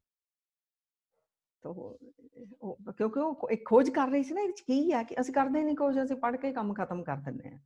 Doctor Noel King, university of California ਦੇ ਪ੍ਰੋਫੈਸਰ, ਉਹਨਾਂ ਨੇ ਕਿਹਾ ਵੀ ਮੈਕੈਲਿਫ ਨੇ ਜਿਹੜੀਆਂ ਖੋਜਾਂ ਕੀਤੀਆਂ, ਮੈਕੈਲਿਫ ਨੇ 6 ਵੱਡੀਆਂ ਪੁਸਤਕਾਂ ਲਿਖੀਆਂ ਸ਼੍ਰੀ ਗੁਰੂ ਗ੍ਰੰਥ ਸਾਹਿਬ ਦੇ ਉੱਤੇ, ਸਿੱਖ ਧਰਮ ਤੇ। ਉਹ ਕਹਿੰਦੇ ਨੇ ਉਹ ਮੈਕੈਲਿਫ ਦੀ ਸਭ ਤੋਂ ਵੱਡੀ ਜਿਹੜੀ ਆ ਪ੍ਰਾਪਤੀ ਇਹੀ ਹੈ, ਉਹਨੇ ਪੂਰੇ ਸੰਸਾਰ ਨੂੰ ਦੱਸ ਦਿੱਤਾ ਕਿ ਸਿੱਖਾਂ ਦੇ ਪਾਸ ਇੱਕ ਅਤਿਅੰਤ ਉੱਚਤਮ ਖਜ਼ਾਨਾ ਹੈ, ਅਤਿਅੰਤ ਉੱਚਤਮ ਖਜ਼ਾਨਾ ਸਿੱਖਾਂ ਦੇ ਪਾਸ। ਉਹਨੇ ਕਿਹਾ ਵੀ ਸਿੱਖਾਂ ਨੂੰ ਇਹ ਸੋਚਣਾ ਬੰਦ ਕਰ ਦੇਣਾ ਚਾਹੀਦਾ ਹੈ ਕਿ ਸਾਡੇ ਕੋਲ ਵੀ ਇੱਕ ਵਧੀਆ ਧਾਰਮਿਕ ਗ੍ਰੰਥ ਹੈ, ਨਹੀਂ, ਬਲਕਿ ਸਿੱਖਾਂ ਨੂੰ ਇਹ ਸੋਚਣਾ ਚਾਹੀਦਾ ਸਾਡੇ ਕੋਲ ਸਰਬ ਸ੍ਰੇਸ਼ਠ ਧਾਰਮਿਕ ਗ੍ਰੰਥ ਹੈ, ਔਰ ਜਿਹੜਾ ਕਿ ਸਾਰੀ ਮਾਨਵਤਾ ਦੇ ਲਈ ਹੈ। ਬੇਸ਼ੱਕ ਪੈਰੋਕਾਰ ਉਹਦੇ ਅਸੀਂ ਹਾਂ, ਲੇਕਿਨ ਸਾਰੀ ਮਾਨਵਤਾ ਦੇ ਲਈ ਹੈ। ਬਰਾਡਸ਼ਾਹ, ਇਹ ਅਮਰੀਕਨ ਹਿਸਟੋਰੀਅਨ, ਇਹ ਕਹਿੰਦਾ ਹੈ ਸਿੱਖ ਧਰਮ ਜਿਹੜਾ ਹੈ ਇਹ ਨਵੇਂ ਯੁੱਗ ਦਾ ਧਰਮ ਆ, ਬਾਕੀ ਧਰਮਾਂ ਵਿੱਚ ਸੱਚ ਦੇ ਅੰਸ਼ ਨੇ, ਸ੍ਰੀ ਗੁਰੂ ਗ੍ਰੰਥ ਸਾਹਿਬ ਨਿਰਡੋਲ ਤੇ ਨਿਰੋਲ ਸੱਚ ਹੀ ਸੱਚ ਆ। ਪੰਡਤ ਮਦਨ ਮੋਹਨ ਮਾਲਵੀਆ, ਹਿੰਦੂ ਜਾਤੀ ਨੂੰ ਸੰਬੋਧਨ ਕਰਨ ਵਾਲੇ, ਇਹਨਾਂ ਨੇ ਹਿੰਦੂ ਜਾਤੀ ਵਾਲਿਆਂ ਨੂੰ ਸੰਬੋਧਨ ਕਰਕੇ ਕਿਹਾ ਕਿ ਹਿੰਦੂ ਪਰਿਵਾਰ ਵਿੱਚ ਘੱਟ ਤੋਂ ਘੱਟ ਇੱਕ ਜ਼ਰੂਰ ਸਿੰਘ ਸੱਜਣਾ ਚਾਹੀਦਾ ਹੈ, ਜ਼ਰੂਰੀ ਹੈ, ਤਾਂ ਕਿ ਆਪਣੇ ਪਰਿਵਾਰ ਦੀ ਔਰ ਆਪਣੇ ਦੇਸ਼ ਦੀ, ਆਪਣੇ ਕੌਮ ਦੀ ਰੱਖਿਆ ਕਰ ਪਾਵੇ। ਸੰਗਤ ਜੀ, ਬਹੁਤ ਵਿਦਵਾਨਾਂ ਦੇ ਹੋਰ ਅਸੀਂ ਵਿਚਾਰ ਨਹੀਂ ਲਈਏ, ਬੇਅੰਤ ਵਿਦਵਾਨਾਂ ਦੇ ਵਿਚਾਰ ਜਿਨ੍ਹਾਂ ਨੇ ਸ਼੍ਰੀ ਗੁਰੂ ਗ੍ਰੰਥ ਸਾਹਿਬ ਜੀ ਬਾਰੇ ਇੰਨਾ ਕੁਛ ਕਿਹਾ। ਤੋ ਸਾਡੇ ਫਿਰ ਕਿੰਨੇ ਵੱਡੇ ਭਾਗ ਨੇ, ਹਮ ਤਨਵੰਤ ਭਾਗਟ ਸਚ ਨਾਏ, ਹਰ ਗੁਣ ਗਾਵੇ ਸਹਿਜ ਸੁਆਏ। ਪਿਓ ਦਾਦੇ ਕਾ ਖੋਲ ਡਿੱਠਾ ਖਜ਼ਾਨਾ, ਤਾਂ ਮੇਰੇ ਮਨ ਭਇਆ ਨਿਦਾਨਾ। ਅਸੀਂ ਸਾਰਾ ਖਜ਼ਾਨਾ ਨਹੀਂ ਖੋਲਿਆ, ਥੋੜੇ ਜਿਹੇ ਦਰਸ਼ਨ ਕੀਤੇ ਨੇ। ਸਾਰਾ ਖਜ਼ਾਨਾ ਤਦ ਖੁੱਲੇਗਾ ਅਗਰ ਸਹਿਜ ਪਾਠ ਵਿਦ ਮੀਨਿੰਗ ਆਪ ਜੀ ਕਰੋਗੇ। ਫਿਰ ਸਿਰਫ ਖਜ਼ਾਨੇ ਦੇ ਉੱਦਾਂ ਦਰਸ਼ਨ ਹੋਣੇ ਨੇ। ਫਿਰ ਉੱਚੋਂ ਜੋ ਮਰਜ਼ੀ ਅਸੀਂ ਲੁੱਟ ਲਈਏ, ਲੁੱਟ ਲਈਏ ਮਤਲਬ ਉਹਨੂੰ ਕਮਾ ਲਈਏ। ਉਹ ਜਿਹਾ ਜੀਵਨ ਗੁਰੂ ਦੀ ਕਿਰਪਾ ਨਾਲ, ਸੰਗਤ ਦੀਆਂ ਅਸੀਸਾਂ ਦੇ ਨਾਲ ਅਸੀਂ ਬਣਾ ਲਈਏ। ਕਿੱਡਾ ਵੱਡਾ ਗੁਰੂ ਮਹਾਰਾਜ ਨੇ ਸਾਡੇ ਉੱਤੇ ਪਰਉਪਕਾਰ ਕੀਤਾ। ਸਾਰੀ ਸੰਗਤਾਂ ਨੂੰ ਦੋ ਹੱਥ ਜੋੜ ਕੇ ਬੇਨਤੀ ਹੈ ਕਿ ਅਸੀਂ ਕਿੰਨਾ ਸੰਸਾਰ ਦੀਆਂ ਹੋਰ ਖਬਰਾਂ ਪੜ੍ਹਦੇ ਹਾਂ, ਸਭ ਕੁਝ ਕਰਦੇ ਹਾਂ। ਸ਼੍ਰੀ ਗੁਰੂ ਗ੍ਰੰਥ ਸਾਹਿਬ ਜੀ ਦੇ ਬਾਣੀ ਜਿਹੜੀ ਆ ਵਿਦ ਮੀਨਿੰਗ ਆਰੰਭ ਕਰੋ, ਸਹਿਜ ਪਾਠ, ਜਿੰਨਾ ਮਰਜ਼ੀ ਟਾਈਮ ਲੱਗ ਪਏ, ਕੋਈ ਕਾਹਲੀ ਨਹੀਂ। ਇੱਕ ਇੱਕ ਖਜ਼ਾਨੇ ਨੂੰ ਸਮਝੀਏ, ਉਹਨੂੰ ਅਪਣਾਈਏ ਆਪਣੇ ਜੀਵਨ ਦੇ ਵਿੱਚ। ਫਿਰ ਅਸੀਂ ਸਮਝਾਂਗੇ ਕਿ ਗੁਰੂ ਮਹਾਰਾਜ ਦਾ ਜਿਹੜਾ ਅਸੀਂ ਪ੍ਰਕਾਸ਼ ਦਿਵਸ ਰਲ ਮਿਲ ਕੇ ਮਨਾ ਰਹੇ ਹਾਂ, ਤਾਂ ਕਿ ਸਾਡੇ ਅੰਦਰ ਇਹ ਚਾਨਣ ਹੋ ਜਾਵੇ, ਸੱਚ ਦਾ ਪ੍ਰਕਾਸ਼ ਹੋ ਜਾਵੇ, ਨਾਮ ਦਾ ਖਜ਼ਾਨਾ ਜਿਹੜਾ ਆ ਇਹ ਸਾਡੇ ਅੰਦਰ ਭਰਪੂਰ ਹੋ ਜਾਵੇ। ਬਹੁਤ ਬਹੁਤ ਧੰਨਵਾਦ ਸੰਗਤ ਜੀ। ਬੇਅੰਤ ਭੁੱਲਾਂ ਗਲਤੀਆਂ ਹੋਈਆਂ ਨੇ, ਸਾਰੀ ਸੰਗਤਾਂ ਦੇ ਚਰਨਾਂ ਵਿੱਚ ਬੇਨਤੀ ਹੈ ਦੋ ਹੱਥ ਜੋੜ ਕੇ ਕਿ ਭੁੱਲਾਂ ਬਖਸ਼ ਦਿਓ, ਆਪਣੀਆਂ ਅਸੀਸਾਂ ਜੋੜ ਦਿਓ। ਤੁਹਾਡੇ ਹੀ ਚਰਨਾਂ ਦੀ ਧੂੜੀ ਪਿੱਛੇ ਗੁਰੂ ਮਹਾਰਾਜ ਜੀ ਸੇਵਾ ਲੈਂਦੇ ਹੀ ਰਹਿਣ। ਰਲ ਮਿਲ ਕੇ ਅਸੀਂ ਰੱਬ ਦੇ ਰਾਹ ਦੀਆਂ ਗੱਲਾਂ ਕਰਦੇ ਰਹੀਏ। ਵਧੀਆ ਇੱਕ ਇਨਸਾਨ ਕਿਵੇਂ ਬਣ ਪਾਈਏ, ਕਿਹੜੇ ਗੁਣ ਸਾਡੇ ਵਿੱਚ ਹੋਣ, ਉਹ ਅਸੀਂ ਰਲ ਮਿਲ ਕੇ ਵਿਚਾਰਾਂ ਕਰਦੇ ਰਹੀਏ। ਬਹੁਤ ਬਹੁਤ ਧੰਨਵਾਦ ਸੰਗਤ ਜੀ। ਅਗਲੇ ਹਫ਼ਤੇ ਹੋਰ ਵਿਚਾਰਾਂ ਗੁਰੂ ਸਾਹਿਬ ਦੀ ਬਾਣੀ ਵਿੱਚੋਂ ਰਲ ਮਿਲ ਕੇ ਕਰਾਂਗੇ। ਉਮੀਦ ਹੈ ਕਿ ਪਿੱਛੇ ਅਸੀਂ ਜੋ ਵੀ ਵਿਚਾਰਾਂ ਕਰ ਰਹੇ ਹਾਂ, ਮਨ ਦੇ ਉੱਤੇ ਤੁਸੀਂ ਪਹਿਰਾ ਜ਼ਰੂਰ ਦੇ ਰਹੇ ਹੋਵੋਗੇ। ਗਲਤੀ ਭੁੱਲ ਹੋ ਜਾਵੇ, ਅਸੀਂ ਸਾਰੇ ਭੁੱਲਣ ਵਾਲੇ ਹਾਂ। ਫਿਰ ਆਪਣੇ ਆਪ ਦੇ ਉੱਤੇ ਰੋਜ਼ ਫੋਕਸ ਕਰੀਏ, ਰੋਜ਼ ਆਪਣਾ ਹਿਸਾਬ ਕਿਤਾਬ ਲਾਈਏ ਰਾਤ ਨੂੰ ਸੌਣ ਤੋਂ ਪਹਿਲਾਂ। ਅੱਜ ਜੋ ਪ੍ਰੋਮਿਸ ਕੀਤਾ ਸੀ ਇਸ ਤਰ੍ਹਾਂ ਚੱਲਣਾ ਆ, ਕਿ ਕਿੰਨਾ ਕੁ ਚੱਲ ਪਾਏ, ਕਿੰਨਾ ਨਹੀਂ ਚੱਲ ਪਾਏ, ਤਾਂ ਕਿ ਹੋਰ ਆਪਣੇ ਆਪ ਨੂੰ ਅਸੀਂ ਥੋੜ੍ਹਾ ਜਿਹਾ ਜ਼ੋਰ ਲਾ ਕੇ ਹੱਲਾਸ਼ੇਰੀ ਦੇ ਕੇ ਅੱਗੇ ਵਧੀਏ। ਪਤਾ ਨਹੀਂ ਕਿਹੜੇ ਵਕਤ ਸਾਡੇ ਸਵਾਸ ਨਿਕਲ ਜਾਣੇ ਨੇ। ਤੇ ਅੱਜ ਦੇ ਭਾਦੋਂ ਮਹੀਨੇ ਦੇ ਮਹਾਰਾਜ ਨੇ ਵੀ ਉਪਦੇਸ਼ ਇਹੀ ਦੇ ਦਿੱਤਾ ਵੀ ਤੈਨੂੰ ਆ ਜਾਣਾ ਆ, ਮੌਤ ਨੇ ਲੈਣ ਆ ਜਾਣਾ ਆ, ਤੇ ਤੇਰਾ ਹੱਥ ਵੀ ਕੰਬਦੇ ਰਹਿ ਜਾਣੇ ਨੇ, ਤੇਰਾ ਸਰੀਰ ਦਾ ਰੰਗ ਵੀ ਬਦਲ ਜਾਣਾ, ਤੈਨੂੰ ਸਾਰਿਆਂ ਨੇ ਪ੍ਰੇਤ ਕਹਿ ਕਹਿ ਕੇ ਪਿੱਛੇ ਹਟ ਜਾਣਾ ਜਿਨ੍ਹਾਂ 'ਚ ਤੂੰ ਫਸਿਆ ਫਿਰਦਾ ਆ। ਸੋ ਆਪਣਾ ਸੈਲਫ ਵੱਲ ਨੂੰ ਵਧੀਏ, ਆਪਣੀ ਪਿਓਰਿਟੀ ਵੱਲ ਨੂੰ ਵਧੀਏ, ਰੱਬੀ ਗੁਣਾਂ ਵੱਲ ਨੂੰ ਵਧੀਏ। ਇਹ ਸਾਡੇ ਲਈ ਮਹਾਰਾਜ ਨੇ ਖਜ਼ਾਨਾ ਦੱਸਿਆ ਕਿ ਤੁਸੀਂ ਮਨੁੱਖ ਤੋਂ ਦੇਵਤੇ ਅਤੇ ਦੇਵਤੇ ਤੋਂ ਬ੍ਰਹਮ ਗਿਆਨੀ ਬਣ ਸਕਦੇ ਹੋ, ਪਰਮਾਤਮਾ ਵਿੱਚ ਭੇਦ ਹੋ ਸਕਦੇ ਹੋ। ਬਾਬਾ ਕਬੀਰ ਜੀ ਵਰਗਿਆਂ ਨੇ ਕਹਿ ਦਿੱਤਾ, ਅਬ ਤੋਂ ਜਾਏ ਚੜੇ ਸਿੰਘਾਸਨ, ਮਿਲੇ ਹੈ ਸਾਰੰਗ ਪਾਣੀ, ਰਾਮ ਕਬੀਰਾ ਏਕ ਭਏ ਹੈ, ਕੋਈ ਨਾ ਸਕੇ ਪਛਾਣੀ। ਸਾਡੇ ਉੱਤੇ ਵੀ ਸ਼੍ਰੀ ਗੁਰੂ ਗ੍ਰੰਥ ਸਾਹਿਬ ਜੀ ਦੀ ਸਾਰੀ ਸੰਗਤਾਂ ਉੱਤੇ ਕਿਰਪਾ ਵਰਸੇ। ਸਾਰੇ ਅਸੀਂ ਨਿਰਮਲ ਪੰਥ ਜਿਹੜਾ ਗੁਰੂ ਨਾਨਕ ਦੇਵ ਜੀ ਨੇ ਚਲਾਇਆ, ਇਸ ਮਾਰਗ ਦੇ ਉੱਤੇ ਚੱਲ ਪਈਏ ਔਰ ਨਿਰਮਲ ਹੋ ਕੇ ਇਸ ਪਰਮਾਤਮਾ 'ਚ ਸਮਾ ਪਾਈਏ। ਇਹ ਪਰਮਾਤਮਾ ਦੇ ਚਰਨਾਂ ਵਿੱਚ ਬੇਨਤੀ, ਔਰ ਸਾਰੀ ਸ਼੍ਰੀ ਗੁਰੂ ਗ੍ਰੰਥ ਸਾਹਿਬ ਜੀ ਦੇ ਚਰਨਾਂ ਵਿੱਚ ਬੇਨਤੀ। ਹੋਈਆਂ ਭੁੱਲਾਂ ਗਲਤੀਆਂ ਸਾਰੇ ਜਾਣੇ ਬਖਸ਼ ਦੇਣਾ ਜੀ। ਦਿਲ ਦੀਆਂ ਗਹਿਰਾਈਆਂ ਤੋਂ ਬਹੁਤ ਬਹੁਤ ਸ਼ੁਕਰਾਨਾ। ਵਾਹਿਗੁਰੂ ਜੀ ਕਾ ਖਾਲਸਾ, ਵਾਹਿਗੁਰੂ ਜੀ ਕੀ ਫਤਿਹ।